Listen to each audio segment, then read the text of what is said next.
Oke, bismillahirrahmanirrahim. Assalamualaikum warahmatullahi wabarakatuh.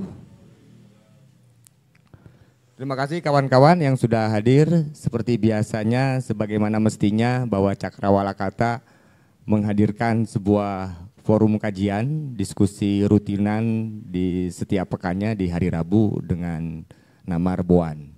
Adapun kali ini, Rebo kali ini kita akan mengkaji, kita akan belajar bareng tentang filsafat seni rupa.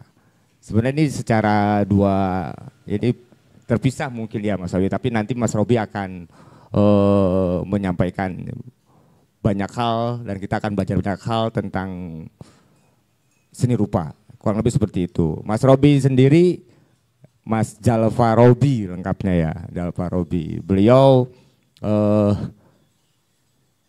secara disiplin ilmunya memang dari seni rupa, S1-nya di Surabaya, S2-nya di Jogja. Kalau seperti ya Mas Robi ya.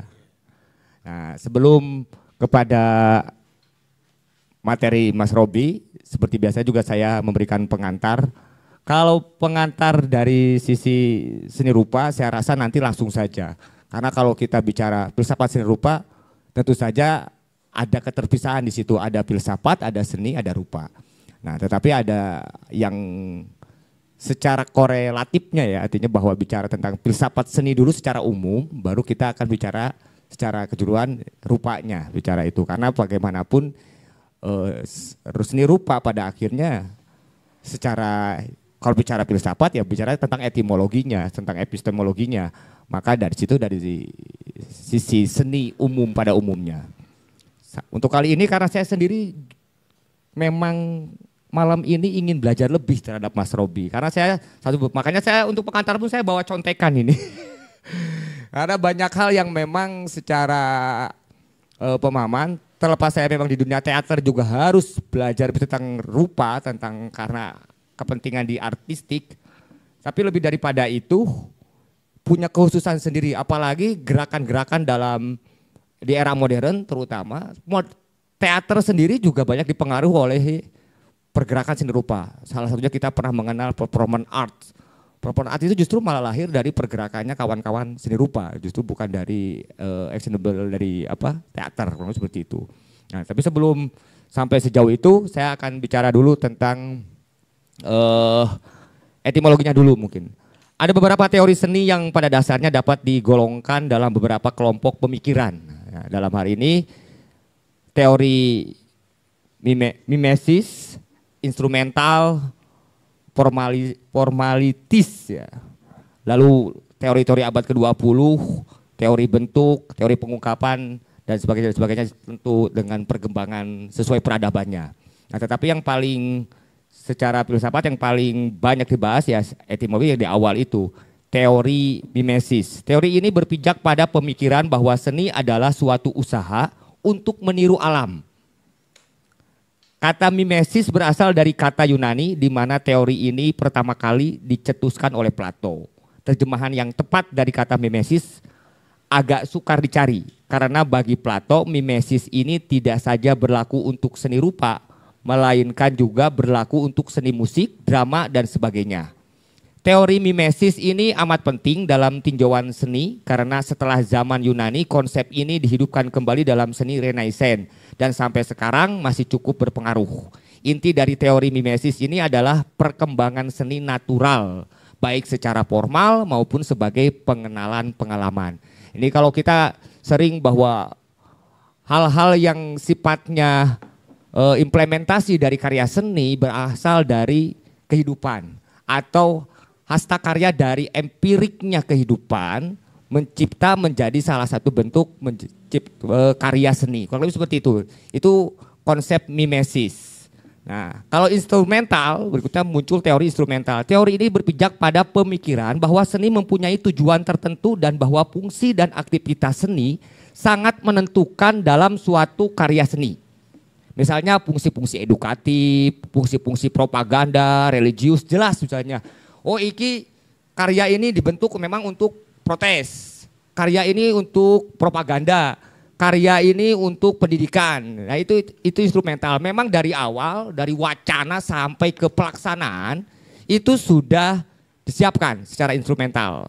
Cabang lain dari teori ini adalah seni sebagai sarana penyampaian perasaan, emosi dan sebagainya. Seni adalah sarana kita untuk mengadakan kontak dengan pribadi si seniman ataupun bagi seniman untuk berkomunikasi dengan kita. Itu teori instrumental. Lalu perjalanan panjang dari Yunani kuno tadi itu sampai muncul kembali teori-teori abad ke-20. Jadi sepanjang dari Yunani kuno, Romawi kuno, Renaissance, hukum alam, itu memang mimesis sama instrumental itu ya, kalau tidak instrumental ya mimesis gitu. Natural, alam yang kadang-kadang pokoknya bahasa teman-teman sekarang misalnya idealis karya itu, gak ada tujuan, pokoknya berkarya saja, itu masuk ke geng mimesis saat itu. Baru ketika teori abad ke-20-an muncul, teori ini yang lebih praktis dari menitik beratkan kritik dan apresiasi. Di situ ada keterlibatan evaluasi, kritik, bahkan hinaan, cemooh di situ muncul. Bahkan kalau kita konser Stravinsky di musik, misalnya ada yang dilempar tomat di mana, itu muncul di abad ke-20. Seni adalah suatu tindakan kreatif, pertama-tama ia adalah suatu realita yang diciptakan, dan kedua ia harus bisa memberikan kesempatan dan kemampuan untuk penghayatan estetis. Di situ mulai muncul ada yang disebut estetika di situ. Lalu berikutnya setelah muncul abad 20 itu yang melibatkan apresiasi dan kritik itu baru muncul teori bentuk. Sebenarnya teori bentuk itu pernah disampaikan oleh di era Aristoteles. Artinya bahwa semua itu tergantung bentuknya. Tetapi perkembangan pemahamannya justru muncul di abad modern. Teori yang pertama terkenal dari formalitas teori bentuk itu Cliff Bell 1881-1964 itu yang memunculkan teori bentuk lebih ke progresif dari Bell. Nah, baru setelah itu muncul ada yang disebut teori pengungkapan. Teori bentuk mendapat tentangan dari teori pengungkapan tentang seni atau expression theory art. Nah, disinilah mulai bahwa seni itu memiliki independensi, memiliki kebebasan bahkan tanpa tujuan. Pokoknya intinya pure si senimannya itu sendiri, mengekspresikan apapun. Nah, dari situ. Tokohnya adalah seorang filsuf Itali, Benedetto Croce. Dialah yang memunculkan tentang aesthetic as obscene expression of general linguistic. Nah, dia yang memunculkan tentang bagaimana seni itu titik berat utamanya adalah tentang pengungkapan. Nah, dari hal apapun, tentang karya musik, karya rupa, intinya ada juga disitulah letak personality, keterlibatan antara si pengkarya, senimannya dengan karya-karyanya. Nah, baru yang setelah itu muncul teori metafisis. Karena kalau di seni rupa nanti akan lebih, teori metafisis lebih banyak akan dikaji sama Mas Rowi mungkin nanti ya. Teori seni yang bercorak metafisis merupakan salah satu teori yang tertua, yakni berasal dari Plato sebenarnya. Tapi karya-karya yang dianggap metafisis itu justru malah muncul di era modern. Karena tadi itu yang dua mimesis sama instrumental tadi itu yang lebih kemuncul. Dari zaman modern, suatu teori seni lainnya yang juga bercorak metafisis dikemukakan antara lain oleh filsuf Arthur Schopenhauer.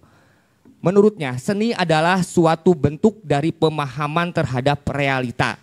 Dan realitas yang sejati ialah suatu keinginan yang semesta. Dunia objektif sebagai ide hanyalah wujud luar dari keinginan itu. Selanjutnya, ide-ide itu mempunyai perwujudan sebagai benda-benda khusus. Pengetahuan sehari-hari, sebagai benda pengetahuan praktis yang berhubungan dengan benda-benda itu. Tapi ada pengetahuan yang lebih tinggi kedudukannya, yakni kedudukan yang diperoleh bila mana pikiran diarahkan kepada ide-ide dan merenungkannya demi ide-ide itu sendiri. Itu Schopenhauer. Jadi selalu muncul dari realita ya, kalau pinjam bahasa Rendra apalah fungsinya kesenian, kalau terpisah dari Rendra kehidupan, apakah fungsinya puisi dan hal kalau terpisah dari kehidupan itu sendiri. Itu sama ketika dalam teori modern tentang filsafat seni dari Schopenhauer, bahwa dia itu muncul dari keinginan. Nah, justru malah realita itu menghasilkan perenungan untuk melahirkan ide-ide, tapi asal muasalnya dari realita kehidupan. Suatu teori lain tentang sumber seni adalah teori permainan. Tapi teori permainan ini sebenarnya tidak sepenuhnya diterima oleh para ahli estetik. Keberadaan pokok yang dapat diajukan adalah bahwa permainan merupakan suatu rekreasi. Padahal seni adalah kegiatan yang serius dan pada dasarnya kreatif. Nah, teori permainan itu yang munculkan ketika showbiz. Showbiz itu salah satunya adalah memunculkan tentang seni sebagai teori permainan yang sifatnya itu entertain, intinya menghibur.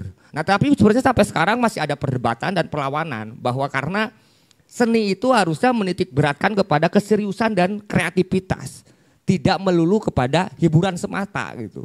Perkara seni tragedi mendatangkan kekaguman, detak air mata, seni komedi mendatangkan tawa, tapi titik beratnya bukan kepada hiburan. Nah, makanya teori permainan terlepas memang menjadi ada, tetapi menjadi perdebatan karena memang dasar seni itu sendiri justru keseriusan. Artinya terlepas memang menciptakan satu komedi bukan berarti mendagel atau melawak atau akhirnya menciptakan tawa jadi anggap itu karya seni dagel atau apa karya seni komedi. Bahkan komedi sendiri diciptakan dengan keseriusan dan kreativitas. Itu perdebatannya. Tetapi ya sekali lagi ketika masuk dunia industri di abad modern artinya bahwa ada yang disebut showbiz, bisnis pertunjukan dan hal-hal lain dengan kepentingan-kepentingan lain, akhirnya ada negosiasi-negosiasi di dalam karya seni dan itulah secara etimologi secara singkat saya sampaikan bahwa menjadi filsafat seni dari tokoh-tokoh pemikir seni termasuk yang terupdate tadi itu tentang teori permainan. Bahwa seni menjadi dari berawal dari teori permainan tentang hiburan semata itu. Dan itu menjadi perdebatan. Bahkan di salah satu naskahnya Rendra di Mas Taudana Burung Kondor, seni memang diharapkan mampu menjadi hiburan. Tapi tidak semata menitik beratkan kepada hiburannya. Seni melainkan seni justru harus memunculkan satu bentuk edukasi yang melahirkan satu kebangkitan secara naluri orang yang mengapresiasi karyanya. Secara naluri itu misalnya puisi memang tidak memberikan obat untuk kelaparan. Orang lapar dikasih puisi tidak akan kenyang. Tetapi puisi punya kemampuan memberikan kekuatan agar orang itu mampu bangkit secara spirit. Lalu menciptakan satu daya hidup hingga akhirnya dia mampu menciptakan daya untuk mengaktifkan proses tubuhnya untuk bekerja, untuk berpikir sehingga akhirnya mampu melewati masa-masa yang tadi itu kritis seperti lapar dan segala macam. Kemiskinan tidak akan terhapus oleh karya sastra, tetapi karya sastra mampu membangkitkan semangat. Karya sastra mampu menciptakan satu dimensi tertentu yang mampu juga memasuki alam sadar orang untuk bangkit melawan keterpurukan hidupnya sehingga mampu terbebas dari kemiskinan.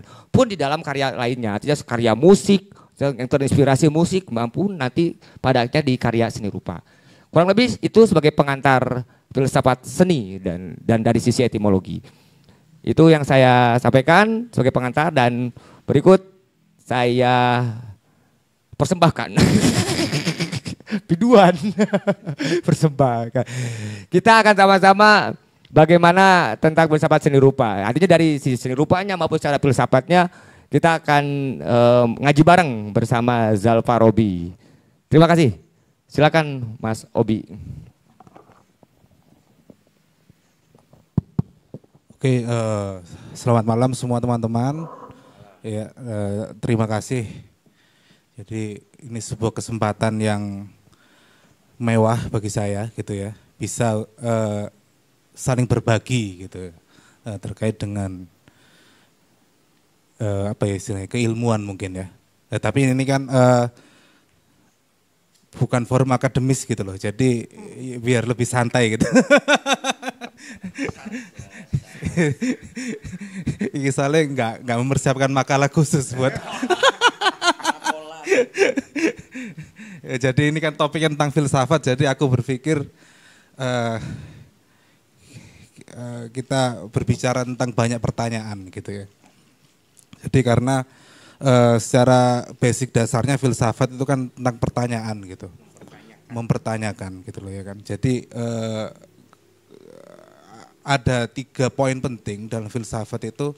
Yang pertama ontologi, terus epistemologi dan juga aksiologi gitu ya kan. Nah, jadi kalau ontologi itu kan tentang apa yang ada gitu, kita mempertanyakan tentang hal itu. Terus epistemologi tentang ilmu pengetahuan dan aksiologi itu tentang nilai gitu loh.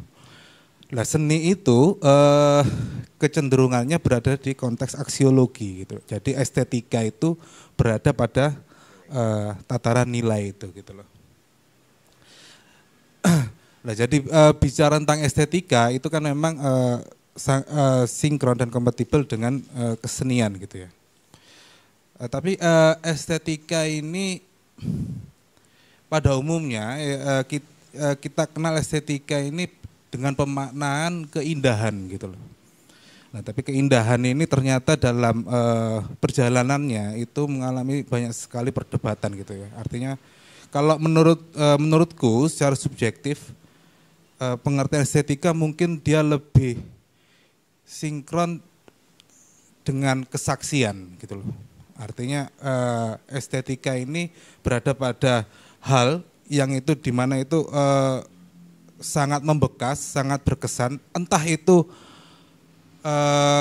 tawarannya adalah tentang kebaikan atau kejahatan, tapi itu hal itu yang menancap dan membekas gitu loh ya.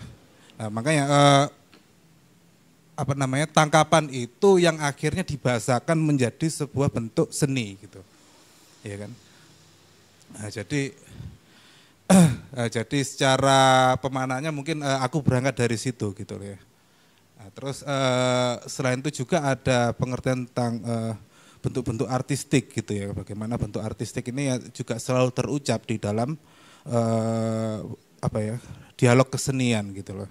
Ya, artistik ini kan lebih jauh lagi mananya dia sudah dari apa yang kesaksian ini yang ditangkap dia diolah itu kan sudah ada olahan dari person itu gitu loh. Jadi dia akhirnya menjadi sebuah bentuk, lah itu mungkin pengertian itu menjadi istilah artistik gitu loh.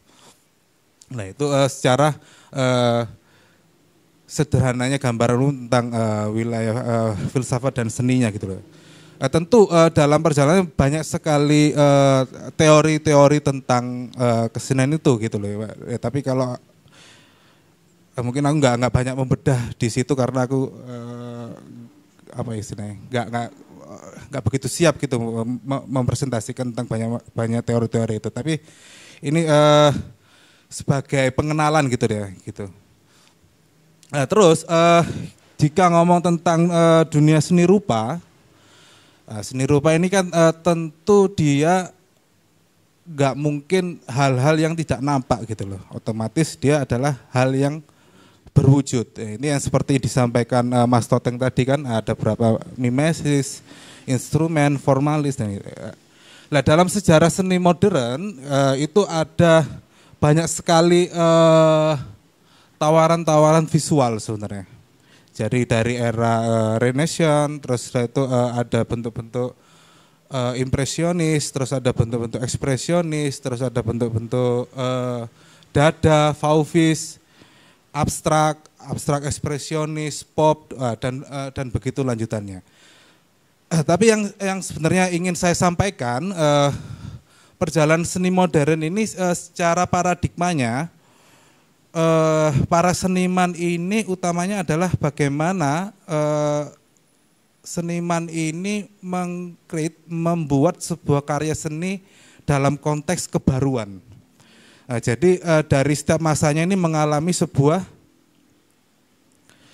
pemberontakan dari bentuk-bentuk masing-masing gaya ini. Nah, itu kan sebenarnya akhirnya dari perjalanan itu menjadi sebuah catatan keilmuan gitu loh.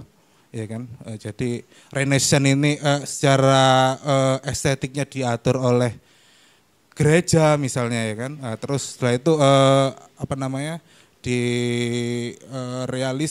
realisme sosial, impresionis ini banyak sekali kebijakan-kebijakan yang mengatur tentang hal itu gitu loh. Setelah gereja, setelah itu ada bentuk para orang-orang kaya, borjuis mengatur tentang hal itu. Setelah itu ada pemberontakan lagi. Wah, ini karya-karya ini nggak bisa ini, karya-karya ini jelek segala macam kan. Itu masuk di wilayah kancah ekspresionis gitu loh. Karena ekspresionis ini cenderung sangat subjektif dia. Itu kan akhirnya ekspresionis ini menjadi masa yang paling penting di wilayah seni modern, ya kan. Karena tanpa adanya ekspresionis ini, ke bawahnya ini akhirnya tidak ada lanjutannya gitu loh. Ya, karena ini akhirnya ada banyak sekali pemberontakan gitu loh.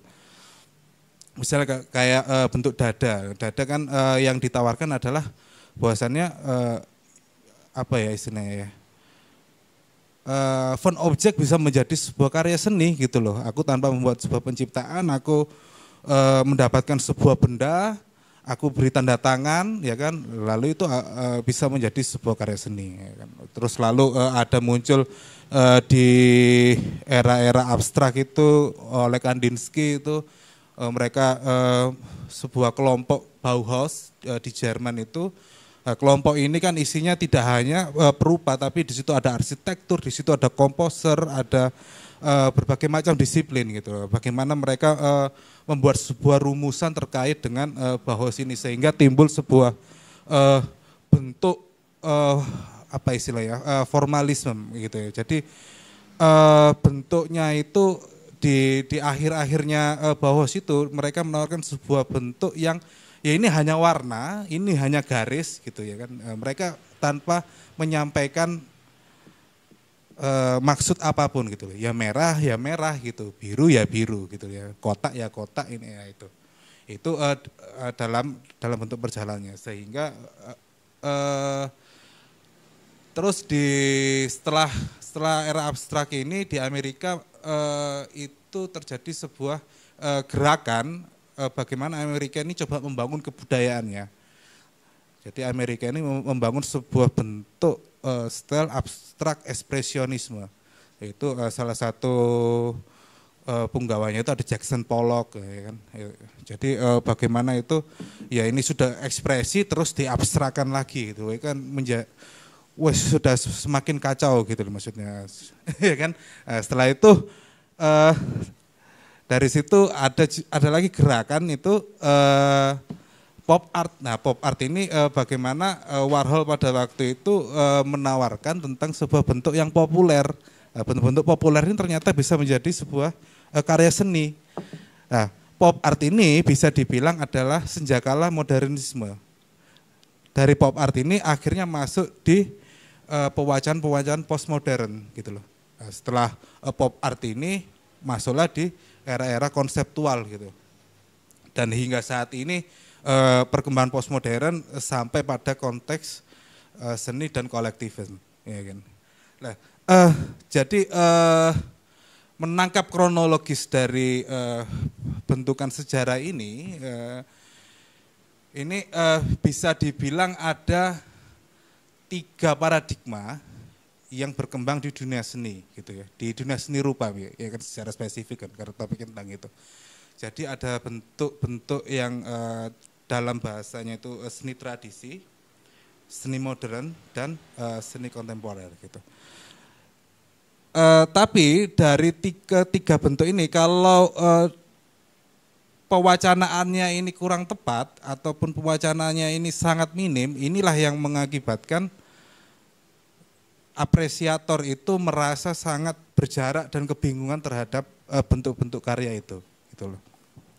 Makanya di situ butuhnya peran apa namanya, ya, kurator mungkin ya, atau bentuk peran akademisi untuk bisa membahasakan konteks paradigma itu, gitu loh.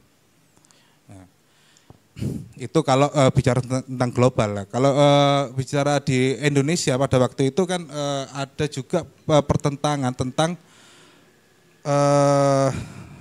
yang sangat populer sekali itu antara Moai Indi dan realisme sosial ya, antara Basuki Abdullah dan Sujoyono. Sebelum masuk ke situ, ini aku coba menceritakan tentang kondisi seni rupa di Indonesia. Karena yang aku ceritakan tadi kan secara universal gitu, kecenderungannya adalah mengacu di barat. Tapi kalau di Indonesia ini pengaruhnya ini istilahnya itu spesifik mungkin ya, atau khusus gitu. Karena Indonesia di masa waktu itu terjadi kolonialis ya kolonialisme gitu. Sehingga pemikiran-pemikiran masyarakat pada waktu itu kecenderungannya adalah ya terkolonialis gitu loh, ya kan. Nah, makanya kayak karya-karya Mo Indi, kenapa itu ditentang oleh geng-geng Sujoyono ini, karena karya-karya Mo Indi dia menawarkan tentang eksotisme Indonesia. Karena pada waktu itu Indonesia ini dalam konteks penjajahan, ya kan, di mana banyak sekali rakyat miskin, tapi itu tidak terwacanakan dalam bentuk sebuah bentuk karya gitu loh. Nah, sehingga pada waktu itu Sujoyono ini sangat mengkanter sekali pergerakan dari Basuki Abdullah itu, sehingga muncullah bentuk karya-karya realisme sosial gitu. Nah, realisme sosial ini yang pada nantinya ini perkembangannya menjadi sebuah bentuk seni-seni aktivisme misalnya di Indonesia gitu. Nah, jadi secara gambaran umumnya di Indonesia mengalami sebuah peristiwa pertentangan seperti itu gitu loh. Nah itu. Terus di era tahun 80-an aktivis-aktivis kesenian ini, bukan aktivis, dia para akademisi seni pada waktu itu dia menentang tentang hasil keputusan juri pada pameran seni lukis di Jakarta, nggak tahu istilahnya namanya apa waktu itu. Jadi mereka membuat sebuah gerakan, bahwasan gerakan ini adalah gerakan seni rupa baru, GSRB dengan desain berhitam pada waktu itu. Itu ikatan dari beberapa kampus mahasiswa, ada ITB, ada ISI juga pada waktu ASRI mungkin ya. Nah, itu membuat sebuah gerakan seni rupa baru. Gerakan seni rupa baru inilah yang pada nantinya menjadi sebuah gerakan seni kontemporer. Nah, jadi di gerakan seni rupa baru ini sebagian besar senimannya sudah tidak memikirkan tentang kebaruan. Maksudnya kebaruan di sini adalah aku telah melampaui ini, enggak. Tapi dia menawarkan sebuah bentuk estetika yang cenderung yang cenderung cair gitu. Nah, makanya tadi ada bentuk-bentuk estetika yang sifatnya teori permainan gitu ya. Jadi ada karya-karya yang sifatnya parodi gitu. Jadi ada karya-karya yang sifatnya sudah tidak lagi dengan medium kanvas, dia membuat sebuah bentuk performance gitu. Nah itu awal sebuah narasi kontemporer bergerak di Indonesia gitu. Dan hingga sampai dengan saat ini aktivitas seni kontemporer semakin membuat masyarakat bingung gitu loh. Tapi pada dasarnya perkembangan estetik ini bisa dilihat menjadi sebuah sebuah perkembangan relasional gitu loh. Jadi bagaimana seniman ini sudah tidak lagi dia berpikir dalam ranah subjektifnya, tapi dia bagaimana seniman ini dia bisa berada pada sosial gitu loh. Jadi dia bisa melebur. Artinya dalam konteks itu bisa dibilang ya seniman sudah nggak ada gitu loh. Nah, yang ada adalah tawaran bentuk bagaimana kerja-kerja kolektif ini bisa berbaur secara baik gitu. Nah, itu secara gambarannya gitu ya. Nah, gitu. Nah, jadi kita kalau ngomongin Indonesia ini yang paling kental memang adalah pengaruh-pengaruh kolonial. Karena pada dasarnya sebenarnya di kita ini pun juga mempunyai sebuah tawaran kesenirupaan gitu loh. Ya, kita melihat dari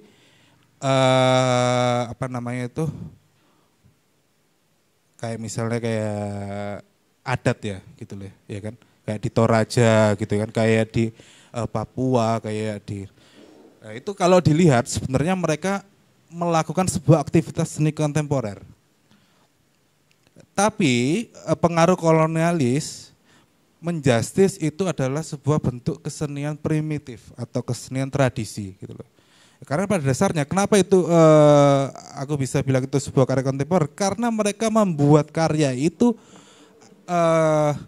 bagaimana mereka berpikir apa yang aku buat ini bisa memiliki sebuah keterhubungan. Apa yang aku buat ini bisa memiliki dampak yang baik juga buat kehidupanku. Makanya yang dia pikirkan tidak hanya membuat sebuah objek seperti halnya seni modern gitu loh. Tapi mereka membuat sebuah bentuk arsitektur misalnya, ya kan? Misalnya kita lihat arsitektur yang berada di tepi pantai itu kan sangat berbeda dengan arsitektur yang berada di atas gunung misalnya. Oh itu kan sebuah bentuk upaya sebenarnya. Tapi di situ ada sebuah tawaran bentuk nilai kesenian itu, gitu loh. Ya kurang lebihnya sebagai pengantar awalnya mungkin seperti itu ya. Cakupnya mungkin terlalu luas ya. Kurang ya. Jadi ya itulah kalau tentang bicara tentang konteks paradigmanya gitu loh. Ya kan. Tapi juga bisa dilihat juga bicara tentang seni postmodern ini bisa terbagi menjadi dua pemaknaan. Yang pertama seni postmodern ini kalau di Indonesia kan dia menjadi sebuah bentuk pasca modern. Yang satu ini adalah purna modern. Gitu ya. Kalau pasca modern itu kecenderungannya dia masa lalu itu masih terlibat di dalam aktivitas ini, gitu loh. Aktivitas sekarang untuk ke depan gitu loh. Tapi kalau yang bukan itu yang purna ya. Kalau yang pasca modern itu cenderung pandangannya neo modern. Dia menegasikan yang lampau, ya kan, untuk membaca ke depan. Jadi timbullah sebuah bentuk-bentuk yang futuristik ataupun apapun itu yang dia lepas dari konteksnya. Nah, karena semangat modern masih ada di situ. Bagaimana kebaruan itu menjadi sebuah tonggak dalam penciptaannya itu. Kalau yang pasca mengopkan masa lalu berarti. Iya kalau yang pasca, tapi kalau yang masih melibatkan masa lalu itu.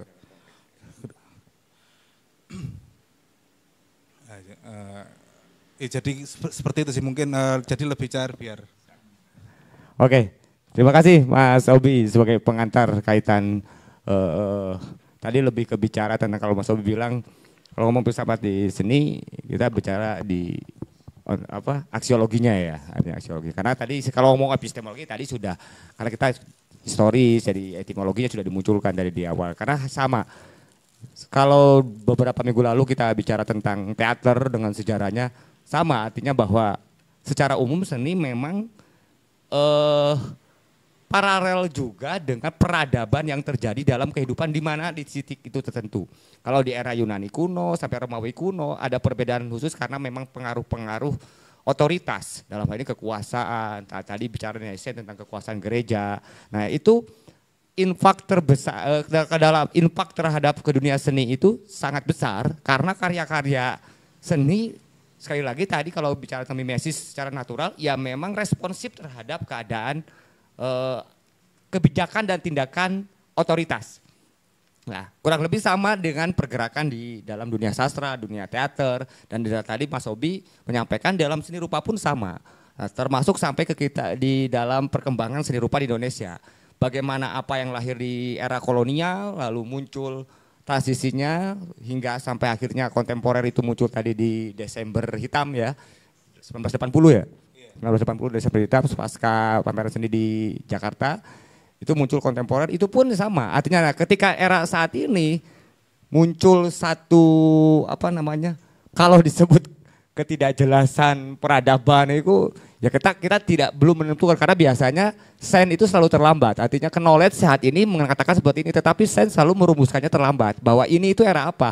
Apakah ini era milenial? Era milenial sudah dimulai di tahun 90-an, 99 sudah milenial. Maksudnya ada Kipli manusia milenium dulu gitu. Di era itu. Nah, dalam hal-hal seperti itu Apakah di sini era generasi Z di mana keberadaan pasca 4.0 itu peradabannya sudah sejauh berkembang, maka karya seni pun mengikuti kekontemporeran itu kita juga tidak tahu. Karena kalau bicara tentang sistematika dan definisi ya, kita akan menyerahkan kepada dunia akademis dan itu sen itu pasti akan terlambat. Pasti 10-20 tahun yang akan datang, apa yang kita kerjakan saat ini menjadi satu kajian, jadi perumusan, jadi penamaan dan sehingga menjadi satu sistematika di dalam dunia keilmuan. Kurang lebih seperti itu keterlambatannya itu. Nah, tetapi dalam hal ini tadi Mas Obi menyampaikan ketidakjelasan ini juga merangsuk kepada publik.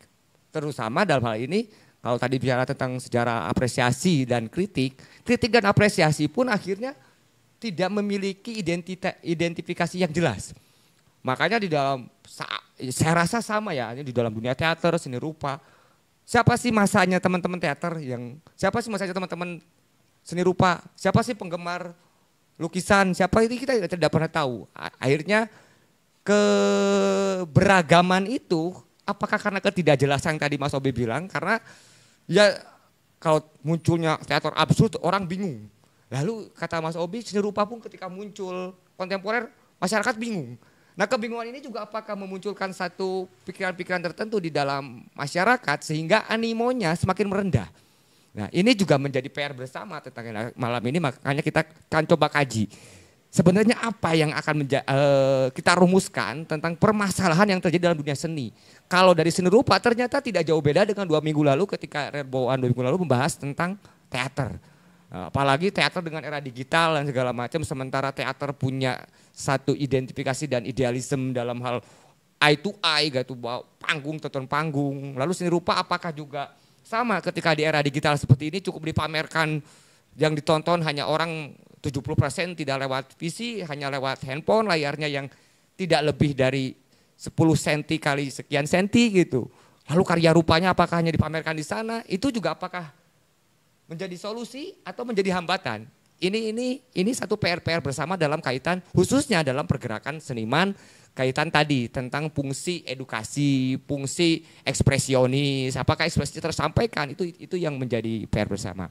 Untuk itu, monggo kawan-kawan kita kaji bareng-bareng, ada yang bertanya atau menyampaikan, menambahkan, lalu merumuskan atau mendebat sehingga kita mampu merumuskan apa yang menjadi kalau tadi Mas Obi bilang fungsi kajian filsafat ya mempertanyakan. Karena inti dari filsafat itu adalah mempertanyakan kebenaran untuk mengubah jadi keyakinan atau memastikan bahwa itu adalah satu kebohongan. Jadi kepastian dari pertanyaan itulah yang menghasilkan. Jadi misalnya kalau filsafat mempertanyakan agama tidak berarti itu menistakan, tetapi memang untuk mengubah dirinya menjadi keyakinan. Ketika seorang mempertanyakan satu ajaran agama, maka akhirnya secara filsafat dia ini ingin menemukan kepastian dari dirinya atas keyakinan. Karena ketika jawaban dari pertanyaan itu bertemu dengan kebenaran yang diharapkan atau kebenaran yang sesuai pertanyaan logika, nalar dan rasionya secara filsafat, maka dia akan berubah menjadi keyakinan. Maka tidak sedikit orang yang katanya tersesat dalam dunia filsafat justru ketika agama menjadi seorang alim yang taat. Karena apa? Dia bertemu dengan jawaban-jawaban yang benar. Nah, pun di dalam dunia seni seperti ini. Sama, dalam filsafat itu dalam dunia seni adalah tugasnya mempertanyakan. Nah, dalam hal ini pertanyaan-pertanyaan itu diharapkan mampu mendapatkan jawaban yang meruncing kepada keyakinan sebagai langkah kesenimanan. Kurang lebih seperti itu. Monggo, silakan. Sama dulu, monggo. Casu. Mas Udat.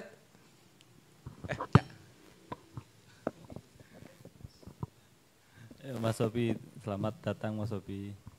Terima kasih pengetahuan awalnya tadi. Tapi memang menghubungkan antara filsafat dan seni rupa ini nampaknya agak sukar juga nampaknya Mas Sobi. Tapi mungkin pembuka dulu kita mengenal seni rupa ya. Kita dari pendekatan kita sebagai orang awam begitu ingin belajar tentang seni rupa. Kadang kita kesukaran kan begitu. Maka pertanyaannya, ada nggak cara mudah gitu untuk kita ini orang awam bisa memahami, menyelami ya seni rupa itu, sehingga kemudian kita pada akhirnya bisa menjadi seorang apresiator yang baik di dalam membaca, memahami karya seni rupa. Mungkin itu dulu Mas Obi. Langsung aja kali ya Mas Obi. Biar kok lupa lah. Sebagai awal. Jadi saya menangkap pertanyaannya kan misal cara mudah untuk bagaimana memahami ya. Jadi kalau ngomongin seni rupa secara elementernya dia kan ada garis, ya kan, ada bentuk, di situ juga ada warna gitu ya kan. Dan itu dikomponenkan menjadi sebuah satuan apa namanya itu ya, satuan karyaan gitu. Jadi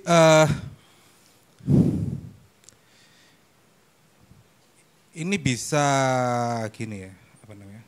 Jadi dalam seni rupa itu juga ada bentuk-bentuk retorikanya gitu ya kan. Bagaimana seniman ini merangkai susunan visual ya kan dalam sebuah bahasa gambar gitu.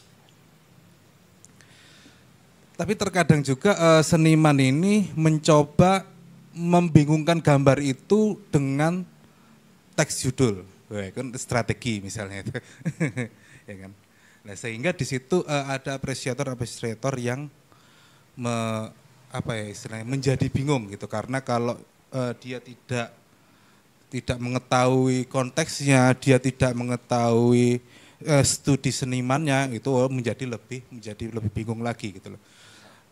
Tapi kalau menurut saya ya, sebenarnya apresiator itu tidak perlu juga dia merumitkan dirinya dalam tataran pemaknaan, kecuali dia seorang penulis ataupun dia seorang kritikus, kurator gitu.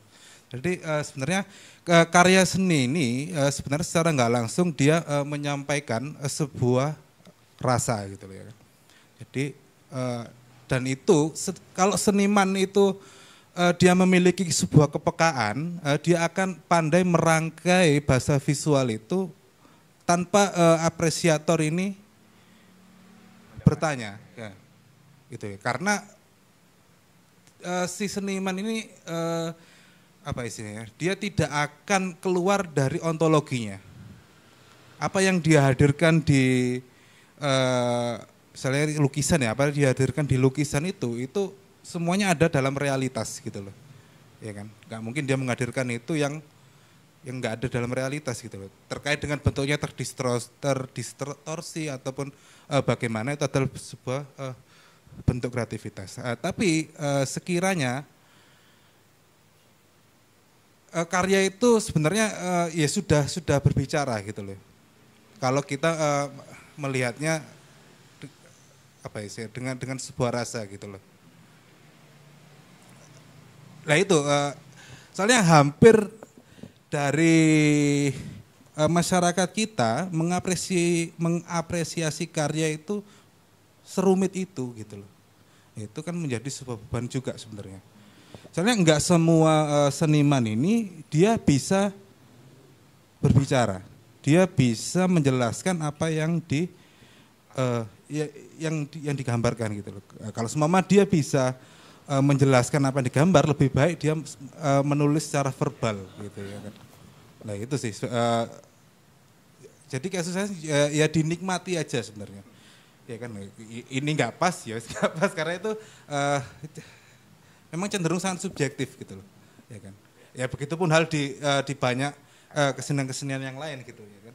Nah, kurang lebih dia akan menawarkan sebuah energi lah di situ untuk persenyawaannya. Kalau di dalam teater itu apa yang sudah dilepaskan ke publik, dia harus berani membunuh dirinya, jangan menjelaskan.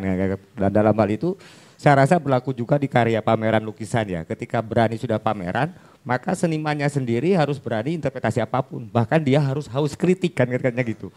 Nah, kenapa? Karena ketika dia menjelaskan, maka dia justru malah kontradiktif dalam apa yang sudah dia publish, dia ciptakan jelas, jadi ada double karya atau jadi double indikatif. Nah, tapi apa yang disampaikan Mas Do tadi itu, saya sering juga mengalami Mas Owi bahwa iki kayak opo ya, gak ngerti opo-opo ngono itu. Ya tapi tadi Mas Obi bilang, ya biarkan kenaturalan itulah malah diharapkan. Artinya tapi di satu sisi tadi dari sisi pengkaryanya misalnya, ya wis berarti kepekaanmu segitu ngono. Tapi dari situ, oh berarti karena senimannya si pelukisnya ini tidak mampu memunculkan satu satu intuisi tertentu yang lahir di dalam karyanya sehingga mampu apresiator itu terasa langsung. Jadi ketika melihat itu, wah gitu. Padahal wah itu juga ngerti apa-apa ngono. Tetapi entah itu apakah ada kalau tadi dalam teori metafisik itu ada sesuatu yang tidak dapat dijelaskan. Nah, dalam metafisik itu sendiri bahwa karya seni itu ada hal-hal metafisik tertentu dan itu biasanya persenggamaan antara pengkarya, kalau dalam karya sastra penulis, kalau dalam pelukis ya dalam pelukisnya, dengan karyanya persenggamaannya itu memang kan ada hal-hal tertentu. Bahkan dalam pola-pola tradisi, misalnya ada topose dan segala macam, sehingga mampu melahirkan dan ternyata hidup si karya seninya itu. Terutama ketika menghadapi salah satu apresiator, itu mau menghidupkan sendiri. Tetapi dalam perkembangannya misalnya contoh saya pribadi gitu Mas Obi, datang ke pameran, juga ngerti opo-opo. Tapi kan tadi bisa, jadi Mas Obi, ya segitu aja berarti kepekaannya ya rendah. Ya selesai di situ. Tapi satu sisi dari aku bisa jadi subjektif. Wah berarti ini karyanya nggak mampu menghidupkan ini sehingga aku tidak ngerasain opo-opo. Kalau seperti itu Mas Obi. Nah ini jadi ya kalau dipungkas dengan sisi ya ini memang subjektif. Ya selesai sebenarnya selesai. Tetapi bagaimana bahwa karya ini juga punya peranan terhadap kaitan tadi misalnya puisi mampu membangkitkan, nah dalam hal seperti itu. Ya jadi memang itu tadi ya, jadi dalam levelnya, misalnya kalau dilevelkan, tingkat tertingginya ini kepekaan itu dalam tataran puisi sebenarnya. Ya puisi itu kan tidak seperti halnya kita membaca sebuah koran gitu ya kan. Ya kan bahasanya simbol semua gitu.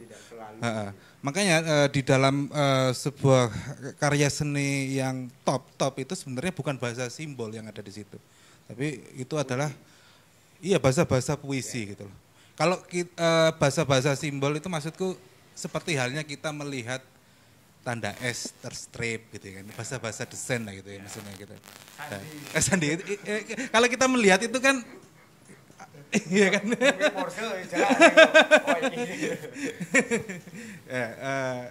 Ya jadinya seperti itu. Estetiknya di situ. Estetiknya, misalnya kalau kita lihat karyanya Amar Rahman ya kan, bagaimana dia menawarkan sebuah hal yang sofistik yang puisi. Sebenarnya kan itu kan tanpa dia menjelaskan tentang itu, kita merinding loh melihatnya itu kan. Oh dari bagaimana dia menatar warna, bagaimana dia menghadirkan sebuah objek ya kan, seperti itu. Oke, saya rasa itu ya artinya bahwa menarik tadi itu puncak dari satu karya itu adalah melahirkan puisi itu sendiri. Artinya kepuitisan karya itu akan muncul sendiri, terlepas interpretasi, terlepas kepekaan, terlepas langsung muncul sendiri, tapi puisi itu akan hadir di dalam itu. Dan itu di dalam karya rupa pun berlaku seperti itu. Seperti itu ya, Mas Robi. Mas Dot, apa lagi?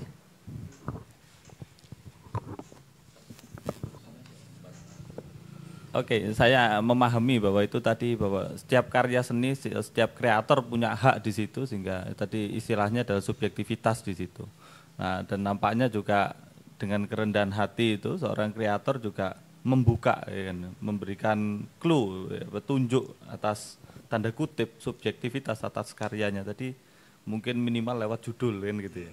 Nanti dibantu lagi lewat caption tadi ya. Wah itu akan semakin mudah nanti kita di dalam memahami itu sehingga kita betul-betul menemukan keindahan dan kita bisa kalau bahasanya Mas Toteng itu saya mengutip bahasanya menggunakan bersenggama dengan karya itu sendiri kan gitu. Itu yang menarik. Kemudian sekarang seni rupa itu kan ada banyak cabang istilahnya ya Mas ya. Ada lukisan ya, gambar, kemudian mungkin instalasi, ada patung ya. Itu mungkin Mas Obi bisa jabarin itu. Kemudian setelah itu nanti kita bicara tentang spesifik tentang khususnya lukis. Di dalam lukis sendiri ada beberapa aliran ya, model ya, ada surrealis, ada realis kan begitu ya. Nah, coba itu nanti mungkin Mas Obi bisa jelaskan dulu nanti. Mas Obi. Nah, kalau ini Jelas materi akademis ini jelas. ini langsung lari deh kalau gitu. Oke. Jadi dalam istilahnya konvensionalnya dalam seni rupa itu kan ada lukisan, terus ada patung, dan juga ada grafis gitu ya. Tentunya semua ini mengandung bentuk ekspresi gitu. Tapi kalau yang patung dan grafis ini dia istilahnya ya, ada bentuk tambahan di mana seniman ini dia mau nggak mau harus milik cakapan teknik. Kalau lukis kan dia kecenderungannya kan sekedar bagaimana menorehkan cat gitu kan, hanya sekedar seperti itu. Tetapi kalau bicara tentang patung dan juga grafis ini dia ada teknik, ada penguasaan teknik lebih gitu loh. Dan lebih lanjutnya lagi, teknik ini dia tidak hanya berupa teknik. Teknik ini dia bisa menjadi sebuah bahasa retorikanya. Artinya meskipun dia si seniman ini jago, tapi kalau dia memiliki insting, memiliki daya sensitif gitu ya, memiliki memahami tentang sebuah kebutuhan apa yang ingin dia sampaikan,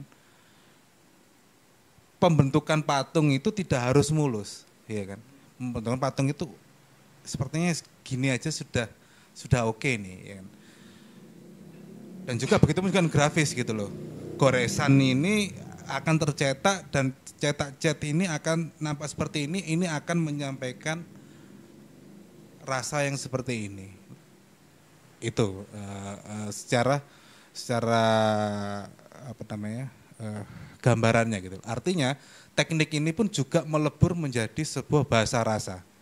Jadi teknik ini sudah tidak menjadi kepiawaian, tapi dia sudah menjadi sebuah rasa. Misalnya kalau aktoran kan, si aktor ini kan nggak harus teriak-teriak atau teng ya, ya kan?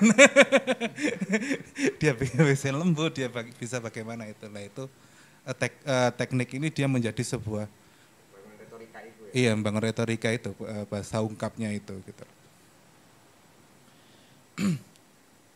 Nah itu secara konvensional. Tapi kalau kita bicara saat ini, bahasa ungkapannya itu sudah semakin meluas gitu loh, teman-teman ini dari lingkaran seni rupa ini. Ada yang mereka akhirnya membahasakan itu menjadi sebuah bunyi, akhirnya timbullah sebuah sound art gitu kan. Instalasi, dia bagaimana dia membangun sebuah ruang itu menurut apa yang ingin dia sampaikan gitu. Dia masuk pada konteks video, dia masuk pada konteks foto, dia masuk konteks performance. Itu karena ketidakpuasan dia terhadap medium konvensional yang terbatas itu gitu.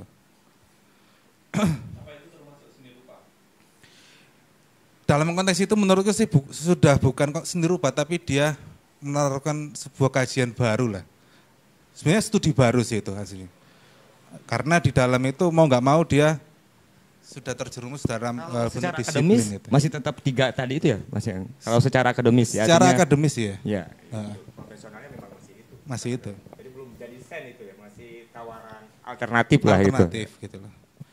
Dia biasanya misal kalau dalam akademis poin-poin bentuk-bentuk itu dia hadir dalam next studinya, next level gitu. Maksudnya itu bisa hadir, misalnya perkuliahan itu bisa hadir di konteks doktoral gitu kan, seperti itu. Aliran-aliran lukisan. Kalau beraliran di aliran ini, semula aliran ini menjadi sebuah keyakinan gitu loh. Tapi saat ini aliran ini dia bisa masuk dalam konteks gaya gitu loh. Istilahnya minjem lah gitu loh. Aku coba minjem, sepertinya ini dari apa yang aku butuhkan, aku bahasakan abstrak deh gitu loh. Aku bahasakan menjadi sebuah bentuk yang realis ya kan. Makanya kalau kita melihat beberapa seniman-seniman yang top-top itu, kalau kita lihat pamerannya, itu kita sudah tidak lagi melihat satu bentuk keyakinan, ya kan? Kita bisa melihat berbagai macam gaya dalam konteks rasa yang dia tawarkan itu. Artinya tidak kemudian menetapkan diri bahwa seseorang itu aliran atau genre apa begitu ya? Iya. Saat ini lebih seperti itu sih yang perkembangannya gitu. Jadi dia lebih dinamis, dia langsung menyasar sesuai dengan kebutuhan rasa ini sepertinya aku tawarkan dalam bentuk seperti ini gitu. Tapi kalau Pak Aman Rahman Zubair kan memang konsisten dengan surrealisnya ya? Iya, nah makanya itu kan masuk pada paradigma modern tadi. Gitu. Paradigma modern ini kan bagaimana dia apa yang dikerjakan itu sudah menjadi sebuah bentuk keyakinannya gitu loh. Wes itu dia kerjakan seperti itu terus konsisten itu. Kalau di dalam teater itu ya sama, artinya ngomong aliran surrealis ya, itu juga berlaku di dalam dunia panggung. Nah, bahwa dari kesenimanannya sendiri tidak memunculkan aliran dalam hal ini. Saya rasa mungkin ada kesamaan bahwa itu muncul kalau dalam seniman muncul dari kritikus. Jadi kritikus seni pertunjukan di era itu memunculkan aliran-aliran yang akhirnya ditangkap dalam sistematika, kebutuhan sistematika akademis. Jadi ketika teater menjadi satu studi sekolah, dibutuhkan sistematis dalam hal penyumbang studi itu adalah justru malah kritikus seni pertunjukan. Nah, saya rasa kalau di dalam karya seni rupa, kurator berpengaruh besar di dalam penamaan dan penafsiran kaitan aliran. Bahwa Robi ini adalah alirannya surrealis. Saya rasa Robinya sendiri belum tentu dia menamakan surrealis, tetapi kalau kurator itu punya hak untuk bentuk, dan ketika hak kurator itu dilakukan, ya senimannya sendiri tidak bisa melawan itu menjadi satu hak kurator kan itu ya Mas Robi, artinya bahwa akhirnya masuk ke dalam akademis. Salah satu kalau dalam teater itu, jadi pertama kali studi teater itu justru malah kebanyakan dari kritikus muatan keilmuannya itu. Karena kesenimannya sendiri ya karyanya itu aja yang bicara gitu. Tapi penamaan-penamaan termasuk bentuk-bentuk. Nah itu muncul dari justru kritikus. Nah kalau di dalam seni rupa mungkin bisa jadi kurator lah yang berpengaruh besar dalam penamaan maupun penyekat-nyekatan ke dalam aliran-aliran gitu. Apakah seperti itu Mas Robi? Kalau di masanya, di masa keseruan-keseruan itu sebenarnya lebih condong ke kritikus sebenarnya. Kritikus, jadi mereka bermain dengan media, dia menulis tentang apa yang ada gitu. Tapi menarik juga sebenarnya bahasa-bahasa surrealis, bahasa-bahasa abstrak itu akhirnya menjadi sebuah bahasa bantu sebenarnya kan, bahasa bantu untuk bagaimana kita memaknai dari ya, artinya menguatkan hasanah kebudayaan dari proses kebudayaannya itu akhirnya lahir karena presisi-presisi tersebut menimbulkan satu idiom-idiom baru yang memperkaya hasanah kesenian itu sendiri ya. Dalam hal ini hasanah seni rupa ya, saya rasa itu mungkin ya Mas Tobi. Mas Dot ada Ya artinya kan memang dari sisi akademis pasti itu kan ada semua, dan kita mungkin kalau bicara tadi filsafat kita bicara epistemologi kan begitu, fungsinya kan memang di situ, maka kita akan meneliti lagi, akan membaca ulang lagi kaitan pengetahuan itu, dan harapannya kemudian ya lahir antitesa. Tapi memang di dalam prakteknya kemudian saya menjumpai beberapa gitu muncul pikiran bahwa lepaskan saja itu tentang pakem-pakem itu, jangan sampai kita terjebak di situ. Nah, tetapi sama, semisal kalau di dalam sastra gitu puisi, maka ini ada Janggal Lama, 45 seterusnya. Hari ini kita tidak bicara itu lagi, itu hanya di kampus seolah-olah. Tetapi sesungguhnya ini menjadi dasar pijakan kita di dalam membuat sebuah karya kan begitu. Fungsi akademis itu kan sebetulnya menjadi referensi untuk kemudian kita bisa membuat sebuah antitesa kan begitu. Sehingga lahir satu sintesis kan, harapannya di situ. Tapi fatalnya ini kalau kita bicara agak minor, apakah itu sebuah kejenuhan di dalam membaca dinamika, kemudian ya sudahlah saya alirannya saya tentukan sendiri kan. Ya jangan sampai itu kan begitu, jangan sampai itu. Karena kalau di dalam proses kreatif itu luar biasa, karena Kalau Pak Amang Rahman Zubair ya dia menulis buku puisi juga, dia menelurkan karya puisi luar biasa dan kedalaman spiritualnya juga ya luar biasa beliau ini. Nah, kemudian bagaimana pendalaman di dalam berkarya tadi, maka subjektivitas itu juga makanya dia perlu observasi yang mendalam.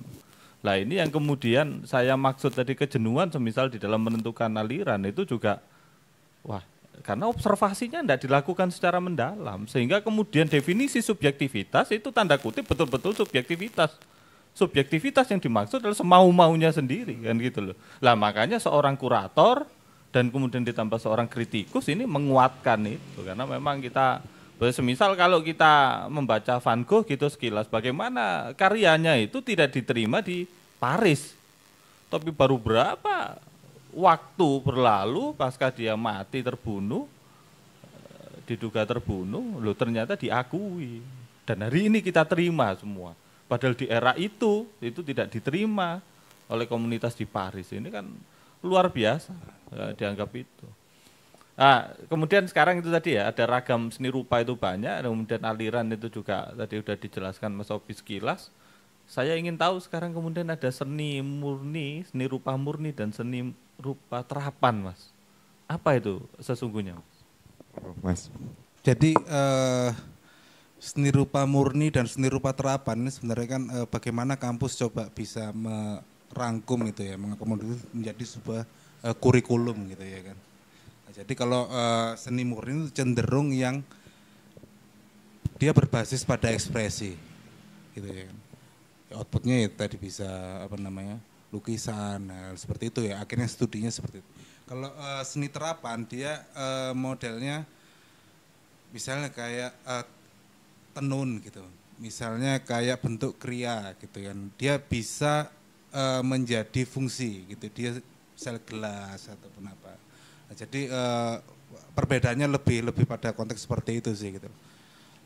Nah tapi ya pada realitasnya, pada lapangannya, ya dua kategori ini sebenarnya sudah melebur dia. Jadi banyak juga seniman-seniman itu yang pandai membahasakan rasa itu melalui gelas misalnya, melalui benda-benda jadi. Artinya yang gelas semula adalah bentuk seni terapan, dia sudah bisa menjadi bahasa seni, bahasa ekspresi gitu. Artinya dalam hal ini kemurnian itu letaknya dari sisi tujuan karyanya gitu. Terapan itu karena ada fungsi tujuan lain, misalnya untuk bisnis tapi dia ngelukis di gambar batik misalnya gitu. Atau gimana itu, terapan dalam dan murni itu? Lebih pada itu sih, kalau di bahasa kamus lebih pada fungsinya gitu loh. Nah, jadi lebih bisa dimanfaatkan gitu. Lebih bisa dimanfaatkan. Seni untuk seni lah kalau murni gitu. Iya, kalau murni kan ya, pada puncaknya dia akhirnya seni untuk seni gitu. Tuh, kalau terapan ya memang dari awal dia punya terapan fungsi lain ya. Punya terapan fungsi lain. Cara saya ikut mungkin. Ini saya menambah nilai juga tentang fotografi. Apakah fotografi itu juga masuk dalam seni rupa saat ini? Nah itu kan tadi saya sampaikan tuh. Akhirnya fotografi pun dari perluasan itu. Ya bukan perluasan, jadi kesadaran yang menyusul ya, kesadaran yang menyusul gitu ya. Wah ternyata fotografi ini bisa dikonsumsi di wilayah tataran seni rupa ya, tanda petik ya. Kayak misalnya arsitektur pun juga seperti itu gitu loh. Jadi bisa memungkinkan yang secara akademis sekarang belum kan gitu. Yeah. Nah tetapi kalau secara publik ya itu bisa jadi karya visual rupa ya. Kalau bicara tadi itu maksudnya lepaskan dari akarnya gitu. Kalau ya pinjam bahasa ya sudah tentang di dalam dunia musik, lepaskan musik dari unsur akarnya yaitu bunyi. Yang namanya bunyi yaitu adalah musik kan gitu. Nah dalam hal ini visual itu adalah menjadi akar dari seni rupa. Apa yang karya seni yang bentuknya visual nampak ya, berwujud tadi maksud, yaitulah seni rupa. Artinya entah itu fotografi juga karena ada bentuk visualnya mungkin bisa jadi seni rupa. Jadi kalau bicara akarnya ya, kecuali pada perkembangan berikutnya. Saya rasa itu mungkin. Monggo. Itu nambah ya. Makanya kan sebenarnya kampus sekarang ini bingung dia terkait membuat Kampus mana ya Minggu? Iya, hampir kampus-kampus institusi kesenian yang besar itu sekarang sedang mengalami kebingungan untuk bagaimana mereka merumuskan kurikulum. Karena dalam konteksnya ini sudah meluas gitu loh. Misalnya ambil contoh kayak di Jogja gitu misalnya kan. Oh, hampir seniman-senimannya ini yang baru-baru ini dari UGM misalnya.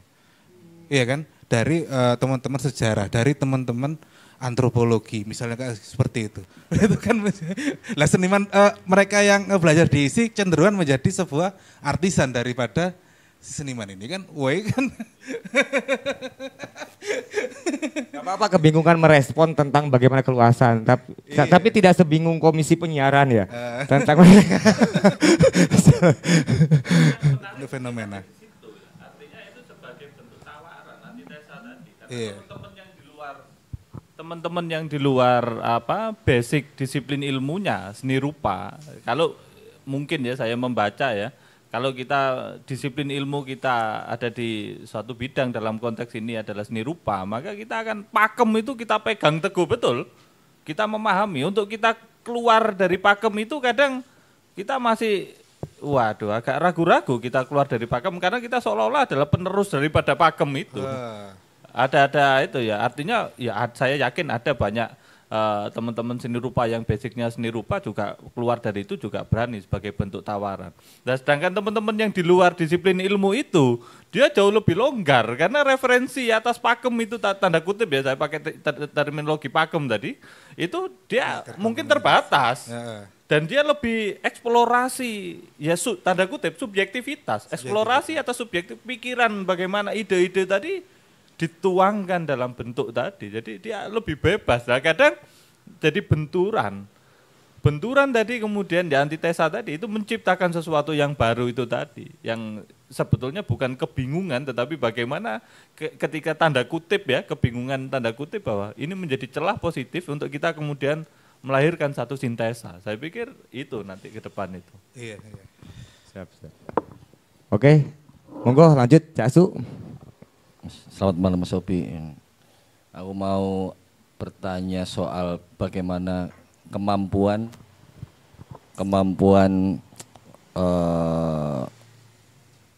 institusi pendidikan, terutama pendidikan formal ya, anak-anak di jenjang SD, SMP, SMA khususnya, belum masuk ke ranah universitas ya.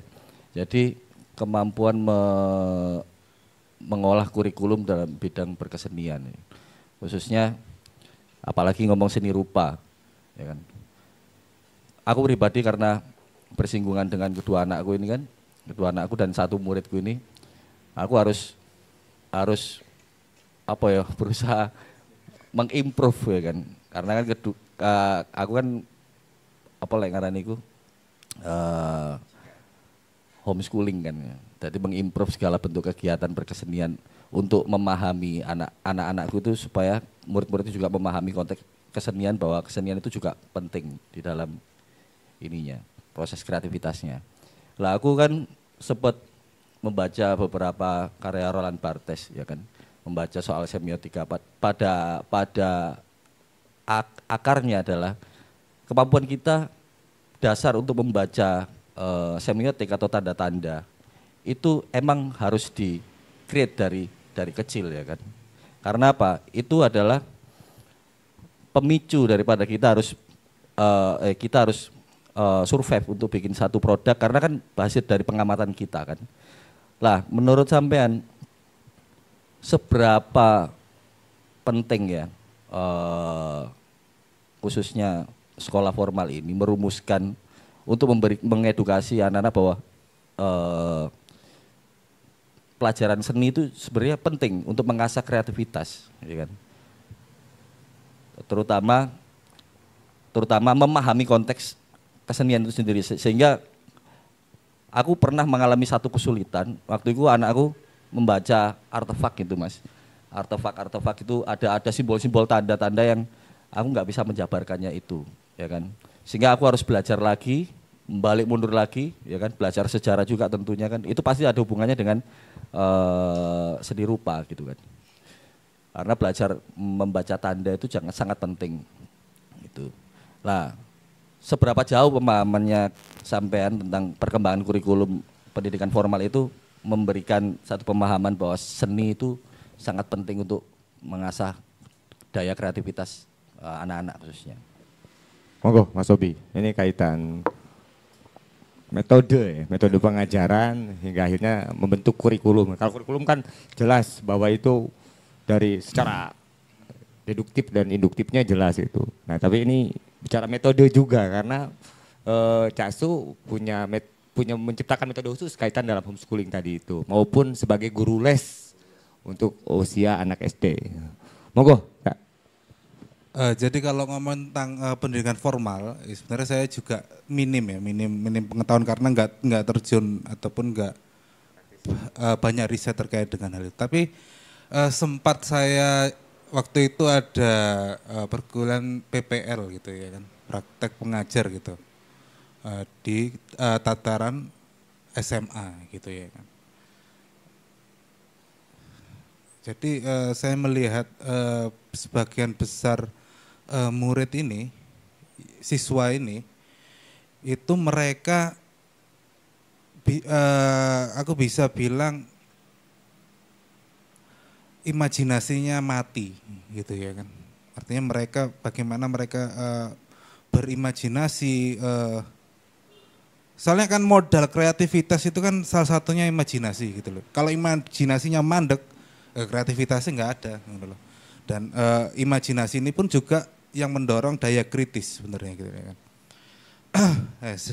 Coba saya lihat ke belakang, lihat lebih jauh lagi. Ternyata memang hampir sebagian besar bentuk pendidikan kita itu sejak dini anak-anak ini secara perlahan imajinasi itu dibunuh,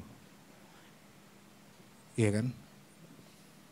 Entah itu kepentingannya apa gitu. Tapi banyak sekali perilaku-perilaku itu yang secara sebenarnya menurutku nggak sengaja sih, karena mungkin karena si orang tua ataupun karena orang yang di atasnya ini ingin lebih segera memahami bahasanya dia, komunikasinya dia, mau nggak mau dia dipaksa untuk mengikuti bahasa kita gitu loh, ya kan. Akhirnya dari dini itu bagaimana dia, iki arek iki umur 3 ngono, wis pinter ngomong iki ngono.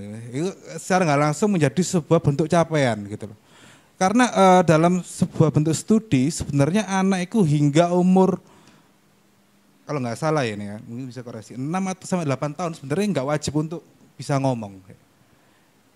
Dan juga metode membaca dengan cara BU, Bu, DID, Budi, dengan pola seperti itu secara nggak langsung si anak ini sudah memantikan banyak sekali pemaknaan terkait dengan ini tadi.